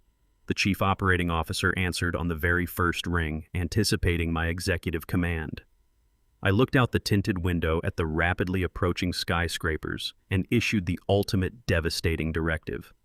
I instructed Jonathan to utilize our limitless black-budget capital to systematically purchase every single outstanding illegal debt gambling marker and predatory loan Connor Blake currently held across the entire country. Apex Logistics was no longer merely observing the violent syndicate's activities. We were aggressively executing a total corporate buyout of the criminal underworld's ledgers.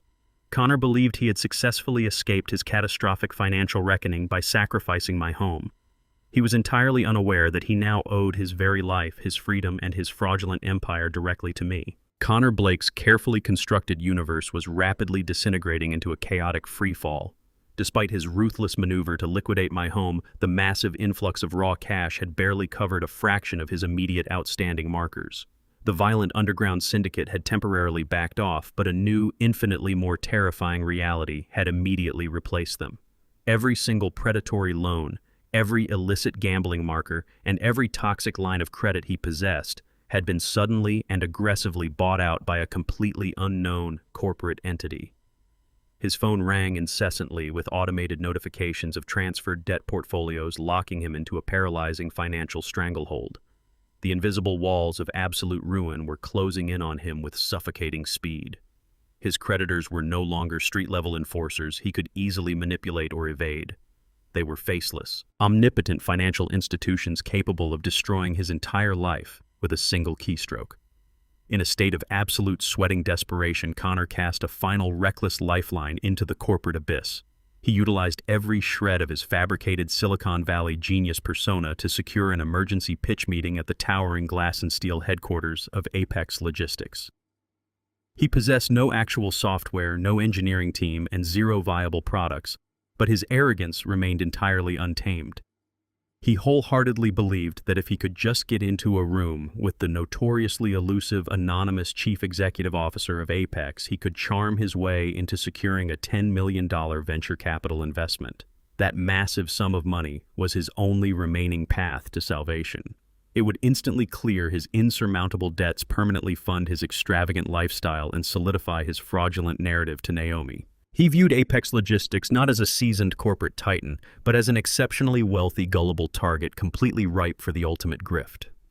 He prepared his completely fabricated tech portfolio entirely unaware that he was willingly walking directly into the epicenter of the trap I had meticulously built. The morning sun gleamed intensely off the monolithic glass exterior of the Apex Logistics Tower as Connor Blake strutted confidently through the revolving doors. He walked into the cavernous, hyper-modern lobby with the swaggering entitlement of a man who believed the world owed him absolute obedience. He wore a sharply tailored navy suit and an expensive silk tie, utilizing luxury fabrics to completely mask the profound terminal panic radiating beneath his skin. He bypassed the designated visitor seating area and marched aggressively toward the central reception desk. The receptionist, a sharply dressed professional managing a multi-line communication console, politely asked him to state his name and wait for security clearance. Connor completely ignored standard corporate protocol. He slammed his leather briefcase onto the polished marble counter and launched into a loud, verbally abusive tirade. He demanded immediate, unrestricted access to the 60th floor, loudly declaring that his time was infinitely more valuable than her menial administrative duties. He arrogantly referred to himself as the future cornerstone of the Apex investment portfolio, insisting that the anonymous chief executive officer was personally waiting to hand him a $10 million check. The receptionist remained entirely unbothered by his manufactured outrage, pressing a silent button beneath her desk. Two towering security personnel in dark suits materialized, instantly stepping flawlessly into Connor's path and forcing him to retreat a step.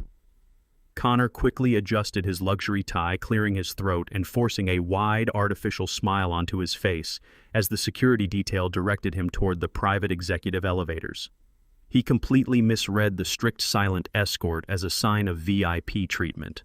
As the high-speed elevator shot upward, Connor checked his reflection in the mirrored doors. He ran a hand through his perfectly styled hair and straightened his posture, absolutely convinced that his inherent superiority and practiced charisma were about to secure the massive fortune required to permanently bury his crimes.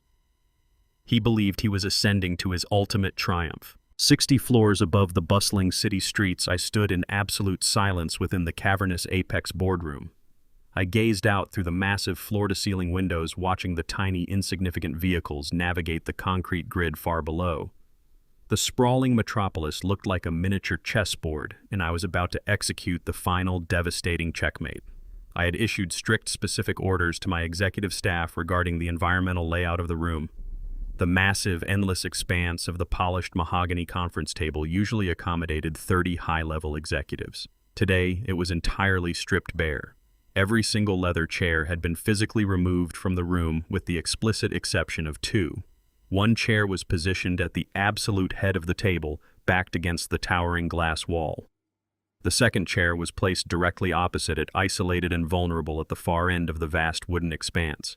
The architectural design of the space was meticulously engineered to project total, inescapable psychological dominance. There were no distractions, no comforting amenities, and absolutely nowhere to hide. The room was a sterile, intimidating arena constructed specifically for a total corporate slaughter. I adjusted the cuffs of my bespoke charcoal suit, the exact same garment Connor had previously mocked for being cheap and outdated. I did not need to raise my voice or utilize physical violence to break the man who had stolen my daughter and liquidated my home. I simply needed to reveal the terrifying scope of my true identity. I heard the distinct mechanical chime of the private executive elevator arriving in the outer vestibule. The heavy oak doors of the executive boardroom swung open with a smooth, silent glide. Connor marched directly into the expansive room, clutching his fabricated technology portfolio tightly against his ribs. He projected a facade of overwhelming, arrogant confidence, stepping onto the plush carpet as if he were a conquering king entering a newly acquired territory. He did not immediately register the severe, isolating emptiness of the massive mahogany table, or the stark absence of a corporate audience. His eyes were entirely focused on securing the $10 million salvation he so desperately craved. He strode confidently toward the isolated chair at the far end of the room, preparing to launch into his rehearsed fraudulent pitch regarding non-existent software algorithms and artificial intelligence integration. Holding a polished, blinding smile, Connor finally lifted his gaze to address the anonymous billionaire chief executive officer of Apex Logistics. He looked directly toward the solitary chair positioned at the absolute head of the table, completely ready to charm his financial savior. Instead, his eyes locked onto my face. Connor. Blake halted abruptly, the heavy oak doors closing silently behind him with a soft, final click. His practiced predatory smile vanished in an instant, replaced by an expression of profound, unadulterated confusion. Sitting perfectly still at the absolute head of the endless mahogany table, occupying the singular high-backed leather chair reserved exclusively for the anonymous chief executive officer, was me. I did not look like the vulnerable, impoverished father-in-law he had violently evicted just hours prior. I was wearing a flawless, bespoke three-piece charcoal suit, a garment radiating the kind of quiet, absolute financial power that simply could not be faked or rented. My posture was rigid and commanding, my hands resting lightly on the polished wooden surface, completely dominating the immense architectural space. Connor blinked rapidly, his mind desperately struggling to reconcile the impossible image before him with the pathetic narrative he had constructed in his head. He stared at my tailored suit, my composed demeanor, and the stark emptiness of the boardroom, processing the visual data through the lens of his own towering arrogance. Slowly, the confusion drained from his face, replaced by a cruel, deeply condescending smirk. He let out a loud, mocking laugh that echoed harshly against the glass walls. He completely convinced himself that his fabricated medical narrative had proven true. In his desperate, fractured reality, he deduced that my severely deteriorating mental state had caused me to wander aimlessly through the city streets, somehow slipping past the ground-floor security checkpoints in a state of psychotic delusion.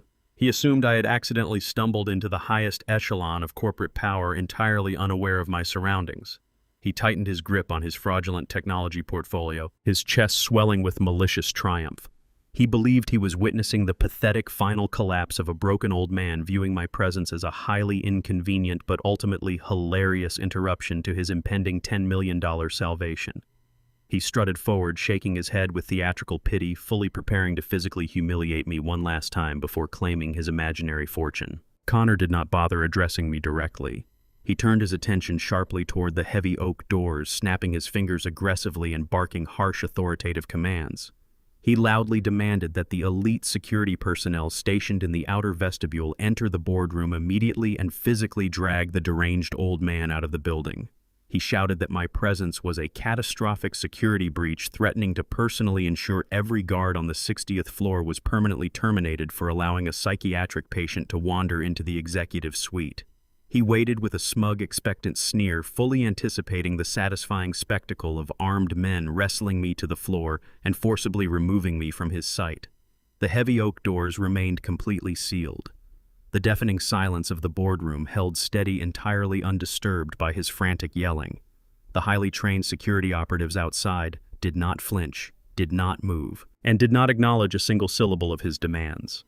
They operated exclusively on my direct orders, and I had instructed them to secure the perimeter and allow the slaughter to proceed without interruption. Connor's arrogant smirk faltered slightly, a tiny tremor of uncertainty disrupting his flawless high society facade. He glanced back at me, his brow furrowing as the absolute lack of movement from the security detail began to clash violently with his expectations. I did not speak. I simply leaned forward, maintaining unbroken predatory eye contact. I reached into the center of the mahogany table, placing my manicured fingers on a thick, glossy presentation binder. It was the exact duplicate of the fraudulent $10 million venture capital pitch deck Connor was currently clutching to his chest. I pushed the heavy binder forward. It glided smoothly across the polished wood, coming to a precise, calculated stop mere inches from Connor's expensive leather shoes. I remained seated in absolute silence, allowing the physical reality of the duplicated document to fracture his carefully constructed delusions. I slowly raised my right hand and pointed a single finger directly at the heavy ivory-colored cardstock resting perfectly atop his fabricated pitch deck. Connor's eyes darted downward, his gaze locking onto the document.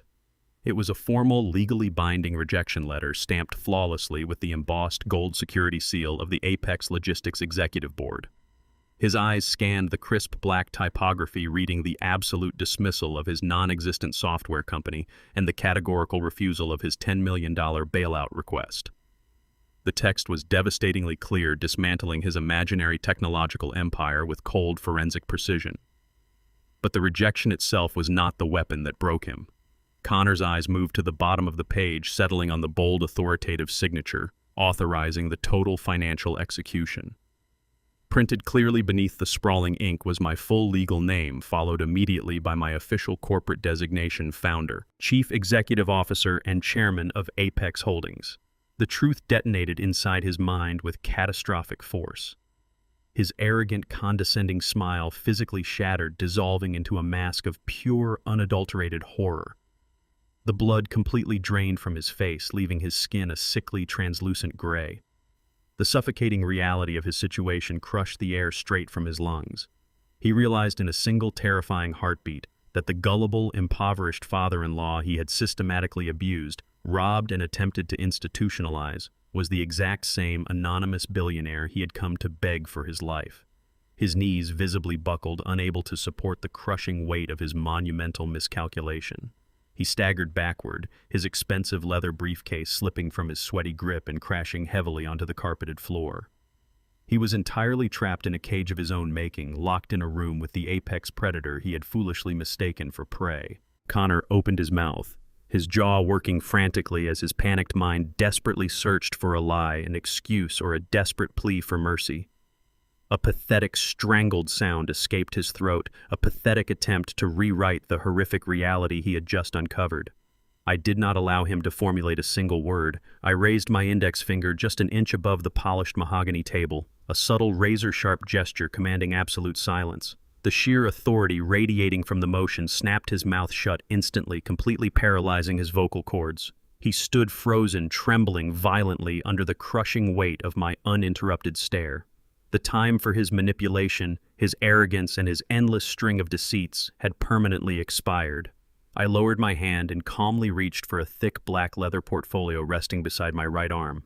I flipped the heavy cover open, revealing the meticulously organized, towering mountain of legal and financial destruction I had prepared specifically for him. Every illicit gambling debt, every predatory loan, and every shred of criminal evidence now belonged entirely to me. I looked at the trembling shell of a man standing at the end of my table, and the execution of the silent correction officially began. Connor's breathing became erratic, his chest heaving as the absolute magnitude of his catastrophic error crushed the last remnants of his arrogance. He scrambled backward, his expensive shoes slipping on the polished floor, before launching into a frantic, disjointed stream of pathetic apologies. He instantly abandoned his curated persona of the visionary tech founder, morphing seamlessly into a desperate, groveling beggar. His bespoke suit suddenly looked 2 sizes too large as he babbled wildly about misunderstandings, severe financial stress, and his supposedly deep, unwavering love for my daughter.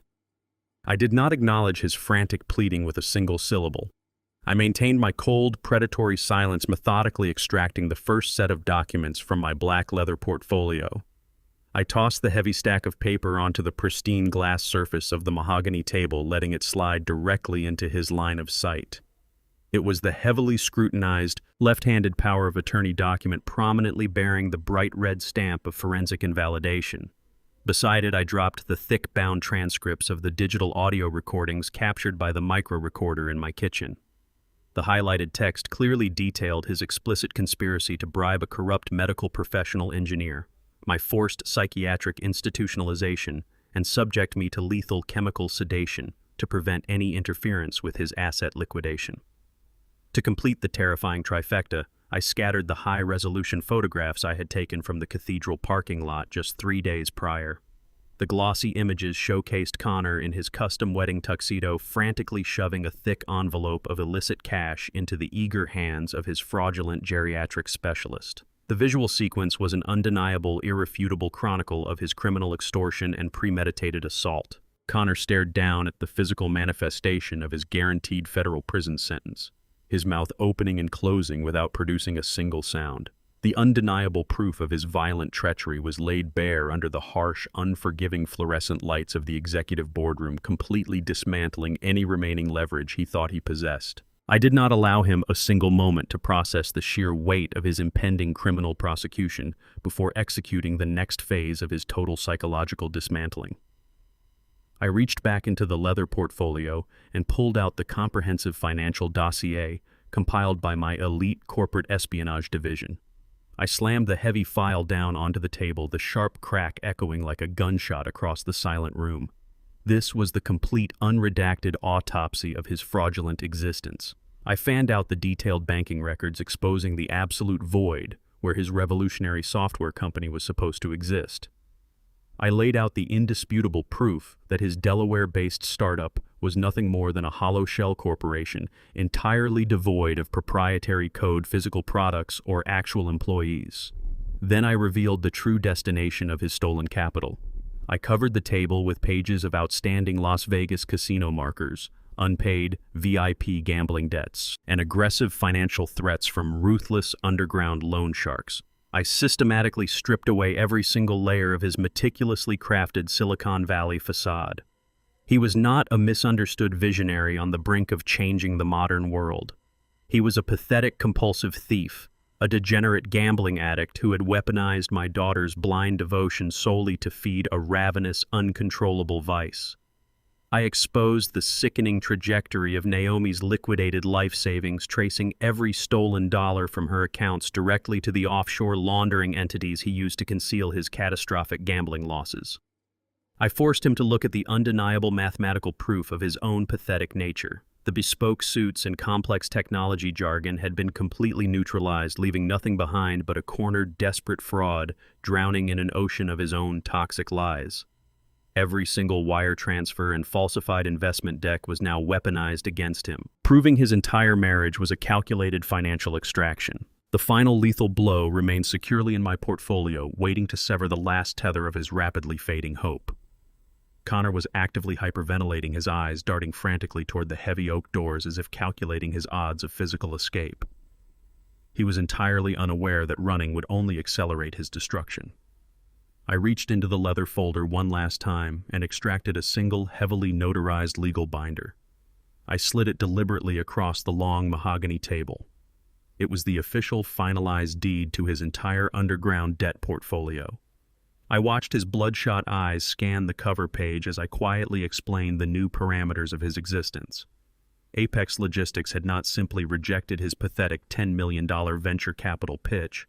My executive team had utilized our limitless black-budget capital to aggressively purchase every single outstanding loan, every illegal gambling marker, and every predatory debt he currently held. The violent syndicate he had foolishly partnered with had gladly traded his chaotic liabilities for my guaranteed corporate wire transfers. The criminal underworld no longer owned the rights to his extortion. Apex Holdings had completely bought them out. I informed him with absolute icy precision that I was now his sole legal creditor. The immense, insurmountable mountain of illicit debt he had accumulated was directly owed to the very same man he had just days ago dismissed as poverty stock. He owed his life, his freedom, and millions of dollars to the father-in-law he had violently evicted and attempted to destroy. He was entirely trapped within my corporate ecosystem, legally bound to a financial guillotine that I controlled with absolute authority. Connor's legs finally gave out his knees, buckling violently as he collapsed into the solitary leather chair at his end of the table. He buried his face in his trembling hands, weeping with loud, uncontrolled gasps that echoed pathetically off the glass walls. He began to beg frantically, attempting to use my daughter as a final, desperate human shield against his impending annihilation. He wailed that he truly loved Naomi, pleading with me to consider her fragile emotional state. He swore that sending him to a federal penitentiary would completely destroy her life and irreparably shatter her heart. He bargained for mercy he fundamentally did not deserve, weaponizing the very marriage he had orchestrated purely for financial exploitation. I remained completely unmoved by his manufactured tears, staring at his broken form with cold clinical detachment. I did not waste my breath engaging with his pathetic emotional blackmail. I reached across the polished wood and picked up the heavy receiver of the central conference phone. I pressed the silver speakerphone button, allowing the crisp, amplified dial tone to echo against the glass walls of the boardroom. I bypassed my personal device, knowing my daughter had likely blocked my number in her self-righteous fury. Instead, I keyed in her direct mobile line, utilizing the untraceable corporate network matrix. The rhythmic ringing filled the sterile space, serving as a methodical countdown to the absolute destruction of her fabricated reality. I looked down the length of the vast mahogany table at Connor. He was curled into himself, clutching his stomach as if he had been physically gutted. I ordered him to sit up and speak to his wife. My voice was a flat, unyielding command that brooked absolutely no disobedience. He gasped for air, his chest heaving violently as he tried to pull his fractured mind together. The bespoke suit he wore was entirely ruined by his frantic sweating and uncontrollable sobbing. He desperately attempted to shift gears, trying to locate the smooth, charming persona of the wealthy tech founder that had successfully manipulated Naomi for months. That mask was permanently shattered. What remained was a terrified, groveling beggar staring at the flashing red light of the conference phone. He wiped a shaking hand across his face, smearing his tears, trying desperately to formulate a coherent sentence. He needed to beg for her intervention, hoping her sheer entitlement might somehow shield him from my wrath. The phone connected with a sharp digital click. Connor leaned toward the microphone embedded in the table, his mouth opening to deliver his pathetic plea, but he was entirely cut off before he could produce a single sound. He was utterly incapable of controlling his physical tremors, his breathing reduced to a series of wet, ragged wheezes. The sheer silence of the boardroom amplified his pathetic state, projecting the exact image of a cornered animal realizing the trap had permanently snapped shut. He desperately needed Naomi to validate his existence, praying that her voice would offer a temporary reprieve from the financial guillotine I had just dropped on his neck. Naomi did not offer the standard greeting. The moment the connection went live, her shrill, piercing voice erupted through the boardroom speakers in a torrent of absolute unhinged fury. She was not calling from a tranquil airport lounge waiting for a first-class flight to the Maldives. The background audio revealed the unmistakable hushed ambiance of a high-end luxury boutique, complete with classical music and the nervous murmurs of retail staff. Naomi was screaming at the top of her lungs, launching into a vicious, degrading tirade directed entirely at Connor. She violently demanded to know why every single one of her platinum credit cards had just been universally declined at the register. She aggressively described the profound, unforgivable humiliation she was currently enduring standing at a marble checkout counter surrounded by designer luggage she suddenly could not purchase. She ordered her husband to instantly transfer $50,000 into her checking account, threatening to publicly divorce him if he embarrassed her in front of the boutique clerks again. She was completely blissfully oblivious to the catastrophic destruction of the man sitting at the end of my table. Connor sobbed openly, his tears dripping onto the polished mahogany as he listened to the toxic, superficial monster he had married solely for financial extraction. He weakly choked out her name, his voice a raspy, pathetic croak, trying to warn her that the entire charade had violently collapsed. Naomi brutally cut him off again. She insulted his manhood, mocked his business acumen, and shrieked that he was failing his basic duties as a wealthy husband. She cared absolutely nothing about the trembling, panicked tone of his voice or the clear signs of his severe emotional distress. Her entire existence was singular and intensely shallow, focused exclusively on the immediate acquisition of material status. She demanded he fix the banking error immediately, or face severe consequences. She declared that the store manager was looking at her like a common criminal, and she entirely blamed Connor for exposing her to such a pedestrian indignity. Her relentless verbal assault left absolutely no room for him to explain that the money she demanded no longer existed anywhere in the world. I leaned forward, bringing my face directly over the omnidirectional microphone resting in the center of the table. I did not speak with anger, nor did I project even a fraction of paternal warmth. My voice was a weapon of pure, freezing clarity. I stated her full, legal name, watching Connor physically flinch at the sound. I heard a sharp, sudden intake of breath over the speakerphone as Naomi instantly recognized my voice. I did not give her a single second to launch into another abusive tirade or hurl a self-righteous insult. I delivered the unvarnished, devastating reality of her situation with absolute precision. I informed her that the banking error she was currently screaming about was entirely permanent. I explained that her life savings had been completely liquidated, funneled directly into the receiving accounts of violent underground loan sharks to cover outstanding casino markers. I told her that the luxurious house she had happily watched Connor steal from me was entirely gone, traded away to satisfy his ruthless syndicate creditors. I systematically dismantled the grand illusion of her highly successful husband, stating clearly that the man she had just married was a pathetic, thieving fraud currently facing a guaranteed federal prison sentence. I made it undeniably clear that Apex Logistics had legally seized every single financial asset they mistakenly believed they possessed. She had eagerly abandoned her father and gleefully traded her loyalty for the empty promise of elite social status. I told her that her specific pursuit of a fabricated high society reality had left her with absolutely nothing. Her platinum cards were now useless pieces of plastic. Her marriage was a documented criminal conspiracy, and her entire future was completely bankrupt. I promised her that there would be no rescue, no secondary bailout, and absolutely no father left to save her from the wreckage. I reached out and firmly pressed the silver disconnect button. The line went dead instantly, severing the digital connection and leaving only the harsh, flat dial tone echoing endlessly through the cavernous boardroom. I stared down the length of the table at Connor Blake. He realized in that exact devastating moment that his final desperate human shield had just been completely obliterated. Naomi could not save him. His fake corporate persona could not save him, and his violent underground creditors no longer existed to offer him illicit leverage. He was entirely alone, trapped in a soundproof room with the ruthless architect of his total ruin. The sheer terror of his inescapable reality finally broke through his physical paralysis.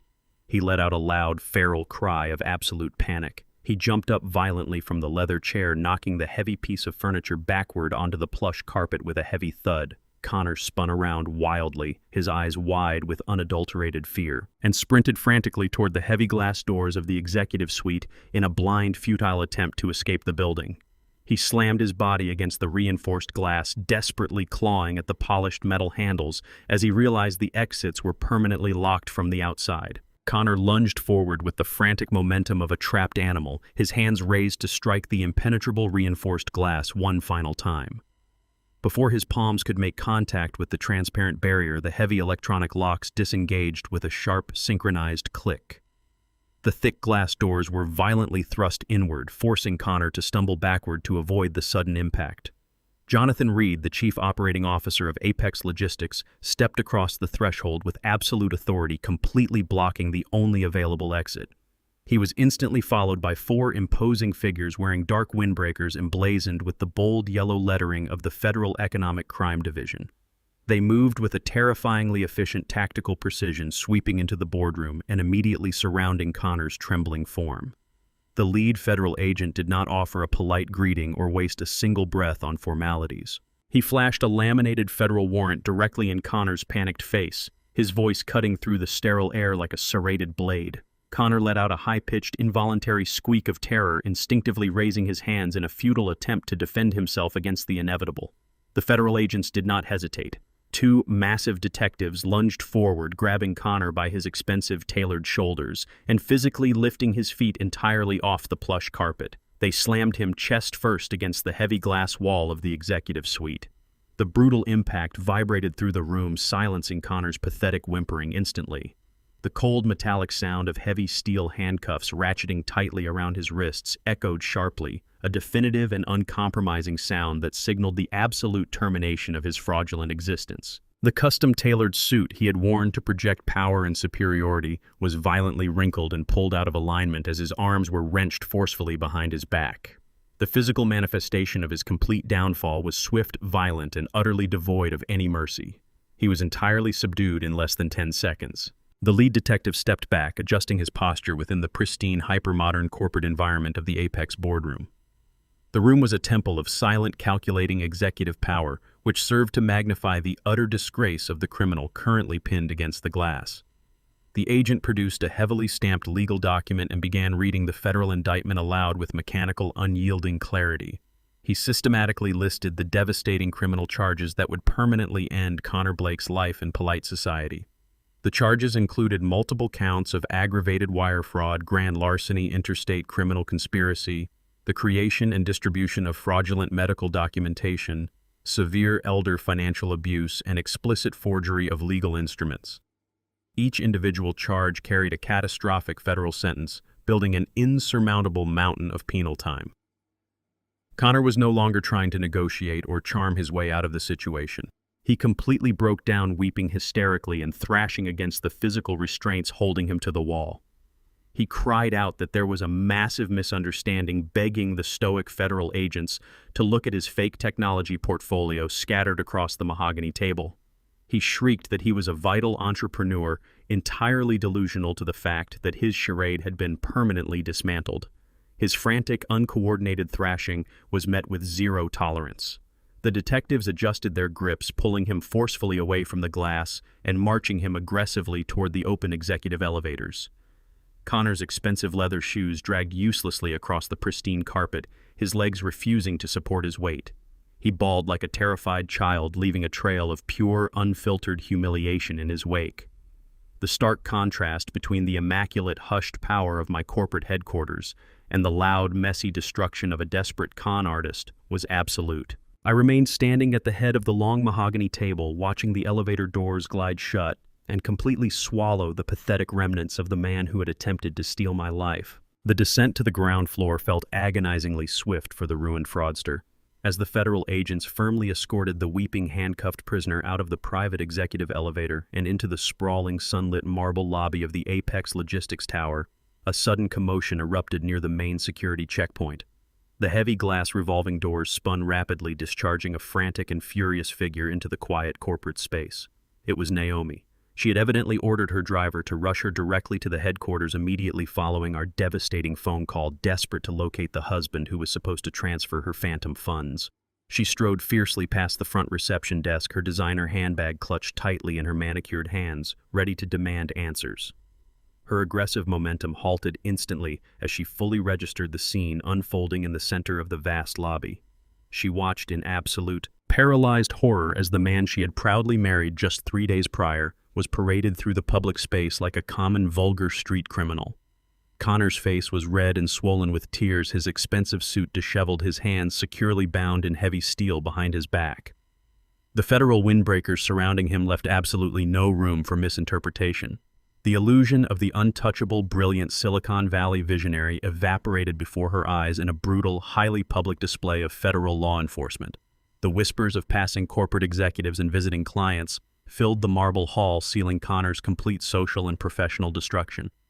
Naomi stood entirely frozen, her mouth slightly open, completely unable to process the total annihilation of the wealth and status she had sacrificed everything to secure. Naomi's panicked gaze tracked the federal agents as they forcefully marched her husband out through the heavy glass doors and toward the waiting fleet of dark government vehicles. As the reality of her total bankruptcy settled into her mind, she slowly lifted her eyes from the ground floor and looked up toward the mezzanine. I was calmly descending the grand, sweeping marble staircase, my tailored suit projecting the exact immense financial power she had desperately sought to steal. A rational person would have immediately recognized the catastrophic criminal deception of the man in handcuffs. Naomi, however, was fundamentally incapable of accepting her own catastrophic failure. Instead of directing her profound rage at the fraudulent criminal who had ruined her life, her face contorted into a mask of pure vicious hatred directed entirely at me. She pointed a trembling finger up the staircase, screaming hysterically that my pathetic, toxic jealousy had deliberately destroyed her perfect marriage. Her shrill voice echoed wildly off the marble walls, blaming her father for tearing down the flawless high society empire she firmly believed she deserved. Naomi shoved her way through the perimeter of uniformed security guards, her face twisted into a mask of feral indignation. The operatives stationed in the lobby instinctively moved to intercept her, but I raised a single hand, signaling them to stand down and let her pass. She marched aggressively across the vast expanse of polished marble, her high heels clicking sharply like gunfire in the cavernous space. Her eyes were locked onto me with an intense, irrational hatred. She completely ignored the flashing lights of the federal vehicles idling outside and the reality of her husband being shoved into the back of a government sedan. In her profoundly warped perception of the world, I was the sole villain who had orchestrated her unearned suffering. She stopped at the base of the grand staircase, her chest heaving as she pointed a manicured finger directly at my face. She ordered me to instantly pick up my phone call, the federal authorities, and command them to release Connor immediately. She shrieked that I was a pathetic, jealous old man attempting to sabotage her flawless high society marriage because I could not bear to see her succeed without my charity. She demanded that I use my corporate influence to fix the catastrophic mess I had supposedly created, insisting that my billions were legally obligated to shield her from public embarrassment. I descended the final 3 marble steps with deliberate, measured slowness, stopping just inches from where she stood, vibrating with rage. I did not raise my voice or offer a single syllable of defense against her venomous accusations. I simply reached inside my tailored jacket, withdrew a heavily sealed thick manila folder, and dropped it with absolute precision. The heavy package struck the marble floor with a sharp smack, landing directly across the toes of her expensive designer shoes. Naomi stared down at the thick folder, her furious tirade faltering for a brief second. Driven by a volatile mix of entitlement and blinding rage, she snatched the heavy envelope off the floor and violently ripped the seal apart. She expected to find manipulated corporate documents or fabricated loan agreements designed to frame her supposedly brilliant husband. Instead, she pulled out a meticulously curated dossier of pure, unadulterated personal betrayal.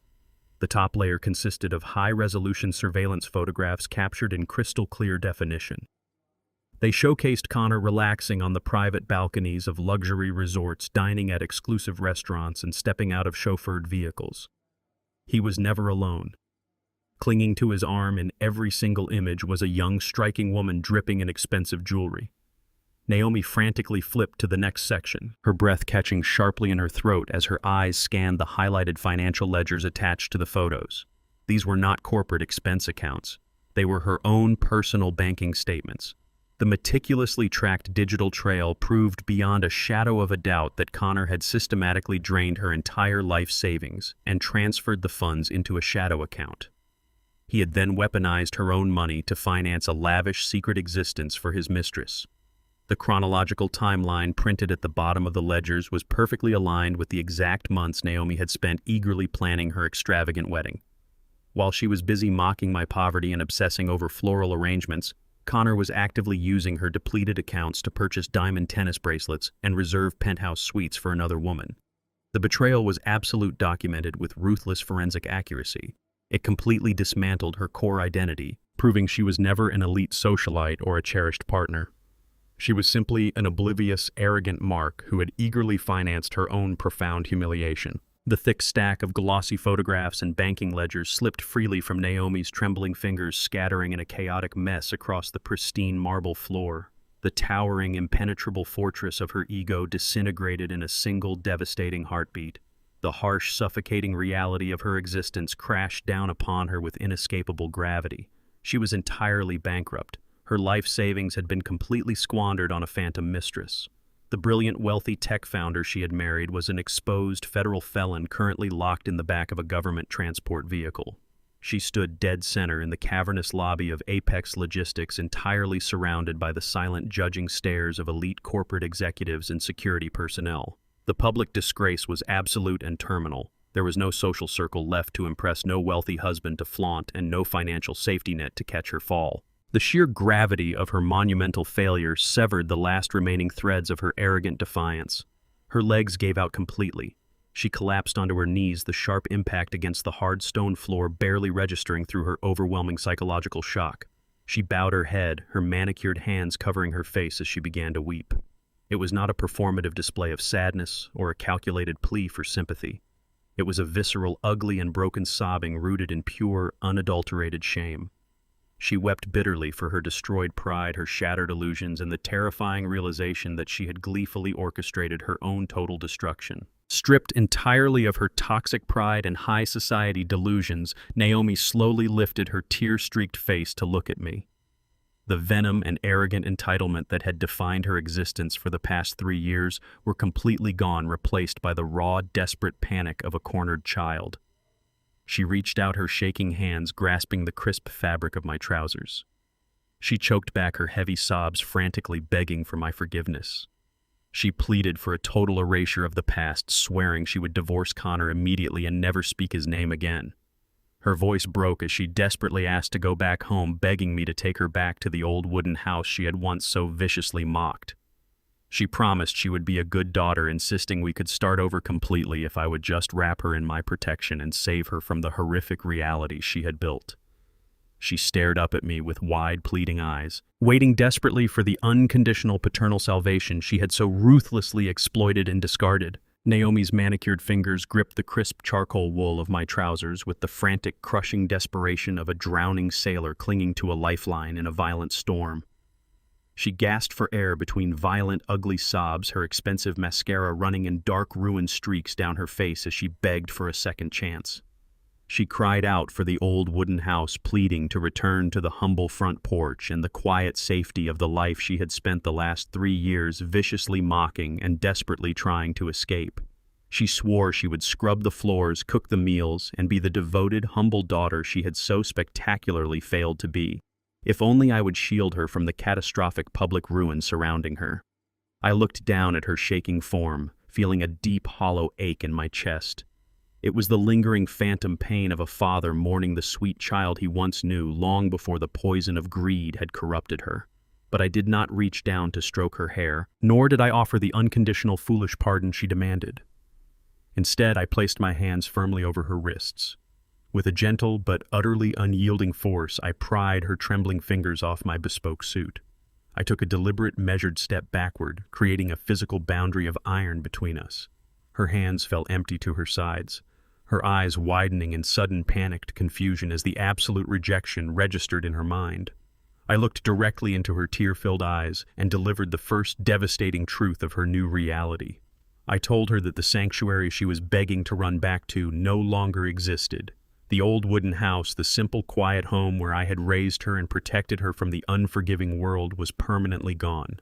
I stated with freezing clarity that the property she suddenly coveted as her final escape route no longer belonged to me. Naomi let out a choked, ragged gasp, her mind completely failing to process the concept of losing her ultimate safety net. She shook her head in rapid, desperate denial, whispering that it was impossible, that the house was our sacred family legacy. I did not soften my gaze as I explained my role as the cold, calculating architect of her husband's total destruction. I laid bare the exact mechanics of the trap I had meticulously built. I revealed that I had been fully aware of Connor's criminal scheme to forge my signature and fraudulently liquidate the property from the very beginning. Instead of deploying my corporate attorneys to block the illicit transaction and protect my asset, I had explicitly ordered my proxy legal teams to stand down and let the transfer proceed completely unimpeded. I willingly allowed Connor to successfully sell the forged deed of my home directly to his violent underground syndicate. I explained the terrifying, irrefutable logic behind my sacrifice. By allowing a fraudulent real estate transaction of that massive financial magnitude to successfully cross state lines, I handed the Federal Economic Crime Division the exact concrete evidence required to secure a 20-year mandatory minimum sentence for aggravated wire fraud and grand larceny.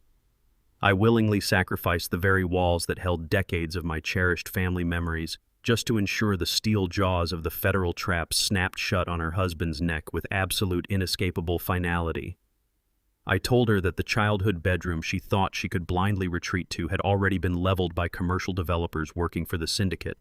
There was no quiet porch left to sit on, no nostalgic sanctuary waiting to absorb her colossal failure, and absolutely nowhere left in the world for her to hide from the devastating public consequences of her own choices. The last remnants of Naomi's fragile manufactured ego crumbled into fine dust upon the cold marble floor. She stared at me, completely paralyzed by the sheer terrifying scope of my calculated retribution. I stood tall above her, projecting absolute authority as I delivered the ultimate and hardest lesson a father could ever give to his child. I told her that I would absolutely not write a corporate check to instantly bail her out of her profound moral bankruptcy. I refused to deploy my limitless wealth to rebuild the protective safety net she had so eagerly and maliciously set on fire. She had willingly chosen to worship superficial status, empty luxury, and hollow societal approval over basic familial loyalty. She had eagerly partnered with a parasitic predator, willingly participating in the public humiliation, financial extortion, and emotional abuse of the only man who had ever truly loved her unconditionally. I explained that true, enduring love does not consist of permanently shielding an arrogant adult from the devastating fallout of their own toxic decisions. I informed her that she must now learn the fundamental value of dignity, honesty, and survival the hardest way possible. She had to stand up on her own 2 feet, walk out of the polished glass doors of my corporate empire, and navigate the absolute ruins of her fabricated life entirely alone. She was finally experiencing the true unbearable cost of her unbridled arrogance, and I would not rob her of the necessary pain required to rebuild her shattered character. I looked down at her one last time, making sure my final words pierced through her hysteria. I told her that the universe does not reward cruelty with comfort, and her rehabilitation would have to begin in the harsh, unforgiving reality she had actively chosen to create. Having delivered the final ironclad boundary, I did not wait for another hollow apology or a renewed bout of desperate begging from the woman on the floor. I simply turned my back on my weeping daughter, severing the toxic emotional tether permanently. I walked with measured, unwavering steps across the vast, echoing expanse of the lobby toward the polished steel doors of my private executive elevator. Naomi screamed my name, her voice cracking in pure, unadulterated agony. The sound echoed wildly off the high marble ceilings, a haunting, desperate melody of utter regret that faded against the silent stares of the surrounding security personnel. I stepped inside the pristine, wood-paneled cab, turning to face her one last time as I pressed the glowing button for the 60th floor. I maintained cold, unbroken eye contact with her broken, kneeling form on the lobby floor as the heavy metal doors smoothly and silently glided shut. The mechanical seal clicked into place with a sharp, definitive snap, permanently locking out her desperate cries and finalizing the absolute uncompromising separation of father and daughter. 3 months passed before the absolute finality of the federal legal system officially caught up with Connor Blake. The grand courtroom in downtown San Francisco was filled to maximum capacity for his highly anticipated sentencing hearing. Reporters, former investors he had severely defrauded, and curious corporate onlookers packed the wooden gallery benches, eager to witness the definitive conclusion of his catastrophic downfall. Connor sat at the polished defense table wearing a standard-issue orange detention jumpsuit that entirely stripped him of his former high society armor. He looked remarkably gaunt, his previously flawless hair unkempt, his shoulders completely slumped under the crushing reality of his impending incarceration. His defense attorney, a desperate man grasping at legal straws, launched into a remarkably pathetic 11th-hour survival tactic. Realizing that the forensic evidence regarding the massive financial fraud was absolutely insurmountable, the lawyer attempted to entirely shift the criminal liability. He aggressively pointed his finger at the absent Naomi. He actively painted Connor not as a predatory mastermind, but as a tragic, deeply manipulated victim of a ruthlessly greedy wife. The attorney boldly claimed before the judge that Naomi had explicitly masterminded the forgery of the property deed specifically to fund her insatiable appetite for luxury goods. He spun a completely fabricated narrative where Connor was merely a weak, lovesick husband completely controlled by a demanding spouse who actively forced him to steal from her own father. It was a highly calculated theatrical performance designed solely to secure a reduced sentence. Connor kept his head bowed during the entire speech, playing the role of the broken, manipulated victim flawlessly. He genuinely believed that throwing the woman he had sworn to protect under the proverbial bus might somehow lessen his federal punishment. He was gambling his last shred of dignity on the court's sympathy, completely ignoring the irrefutable evidence waiting at the prosecutor's table. I was called to the witness stand immediately following the defense's opening maneuver. I walked past Connor without breaking my stride, projecting absolute freezing composure as I took the oath. When the federal prosecutor asked me to address the claims made by the defense, I did not raise my voice or display a single ounce of emotional distress. I dismantled their entire fabricated narrative with lethal surgical precision. I directly addressed the judge, presenting the clear, undeniable chain of digital and physical evidence my team had legally secured. I first directed the court's attention to the forensic handwriting analysis of the forged property deed. I pointed out the indisputable biomechanical markers, proving the signature was executed by a left-handed individual, mimicking a right-handed stroke. Naomi was strictly right-handed, while Connor was exclusively left-handed. That single detail completely shattered the illusion that she had drafted the fraudulent document. I then submitted the certified offshore casino logs directly into the public record. The detailed financial tracking proved conclusively that every stolen dollar was funneled into VYP gambling accounts registered exclusively under Connor's name and accessed through his private biometric data. Naomi had absolutely zero access to those shadow accounts. Finally, I played the high-definition audio recordings captured by the hidden device in my kitchen. Connor's own distinct voice filled the silent courtroom, clearly and aggressively detailing his explicit, premeditated plan to bribe a corrupt doctor, secure my forced psychiatric hold, and illegally liquidate my assets to satisfy his violent creditors. In the recordings, he openly referred to Naomi as a gullible, useful asset, confirming his entire marriage was a calculated financial extraction. Within a matter of minutes, the defense's desperate strategy was completely obliterated. I provided no room for interpretation and no margin for reasonable doubt. I laid bare his sociopathic greed, legally cementing his status as a solitary, unrepentant predator. Connor visibly shrank into his chair, physically burying his face in his handcuffed hands as the overwhelming weight of his own recorded confessions sealed his fate. The presiding federal judge adjusted his reading glasses, glaring down from the elevated bench with unmasked disgust. He did not mince his words as he delivered a scathing, highly public reprimand that permanently stripped away Connor's last remaining shreds of humanity. The judge explicitly condemned Connor's actions as the most predatory, parasitic form of elder financial abuse he had ever encountered during his tenure on the bench.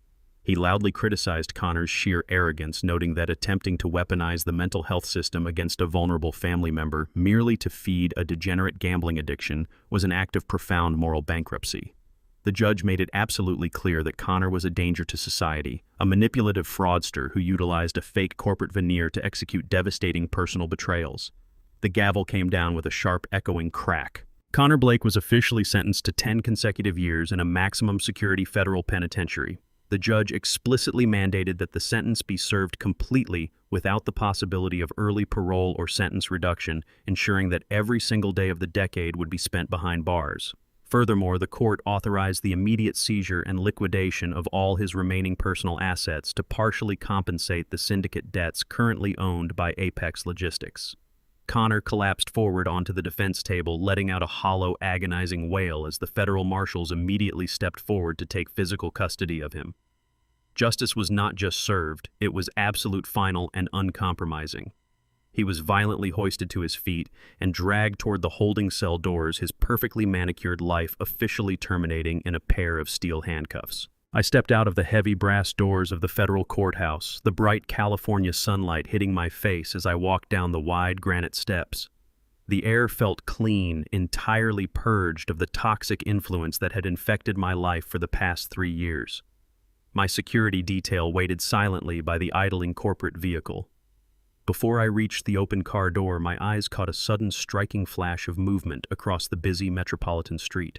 Standing behind the wide glass window of a cheap, heavily trafficked fast food franchise was a painfully familiar figure. Naomi was wearing an ill-fitting, brightly colored polyester janitorial uniform, a heavy plastic mop gripped tightly in her calloused hands. She was staring directly through the grease-stained glass at me. The venomous rage, the high society arrogance, and the aggressive entitlement that had permanently defined her existence were completely eradicated. Her eyes were entirely hollow, radiating the profound, crushing exhaustion of a woman who had finally realized the true unbearable cost of survival. She did not raise a hand or attempt to speak. She simply watched me step into the back of my luxury vehicle, entirely trapped behind a boundary of iron she could never cross again. Naomi carefully leaned the heavy plastic mop against the grease-stained glass of the fast food franchise. She did not hesitate or retreat into the shadows of her own humiliation. Instead, she pushed open the heavy glass door and stepped out into the bustling metropolitan street, walking directly toward my idling corporate vehicle. The loud, chaotic sounds of the city traffic seemed to fade into a muted background hum as she navigated the crosswalk. She stood before me, the garish colors of her polyester janitorial uniform clashing violently against the pristine, hyper-modern aesthetic of the financial district. Her hands were raw and red from harsh chemical cleaners, a stark departure from the flawless manicures she used to flaunt. She looked up at me, completely stripped of her toxic pride. She did not ask for a sudden financial bailout. She did not beg for a luxury apartment or demand a prominent position within the apex corporate hierarchy. The aggressive, entitled daughter who had once screamed at me in the cathedral parking lot was entirely gone. In her place stood a deeply humbled woman carrying the full crushing weight of her catastrophic choices. She lowered her head, her shoulders trembling slightly as she delivered a quiet, broken apology. Her voice was steady but thick with genuine remorse. She apologized for her blinding arrogance, her vicious cruelty, and the profound disrespect she had inflicted upon the only man who had truly cared for her. She stated with absolute clarity that she expected absolutely nothing in return. She did not want my money or my corporate influence. She simply expressed a desperate, burning desire to slowly earn back my respect, explicitly acknowledging that such an undertaking might consume the entire rest of her natural life. She stood entirely exposed under the bright California sun, offering the first truly honest words she had spoken to me in over 3 years. I looked deeply into her tired, bloodshot eyes, searching for any lingering trace of manipulation or deceit. I found absolutely none. The agonizing, systematic dismantling of her fabricated reality had successfully burned away the rot, leaving behind a foundation of raw, unadulterated truth. I offered a slow, measured nod, silently accepting the profound weight of her apology. However, I did not reach out to embrace her, nor did I instantly dissolve the consequences of her actions. I established an ironclad, unbreakable boundary right there on the crowded sidewalk. I spoke with a calm, undeniable authority, making the terms of her potential redemption crystal clear. I informed her that I would never write her another check, nor would I utilize my vast corporate resources to secure her a comfortable position within the executive branches of Apex Logistics. I explained that true lasting respect cannot be inherited or transferred through a bank account. It must be forged in the unforgiving fires of personal independence. I told her that she needed to experience the profound dignity of relying solely on her own labor.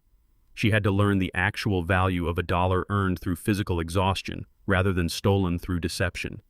I instructed her to construct her own life from the ground up, utilizing her own hands, her own sweat, and her own newly discovered resilience. She needed to prove to herself that she was capable of surviving the harsh reality of the world without a financial safety net. I laid out the absolute condition of our future relationship. Only after she had successfully built an authentic, self-sustaining existence completely free from the toxic influence of unearned luxury could we finally sit down together at the same table as equals. She absorbed my words in absolute silence, offering a small, resolute nod of understanding.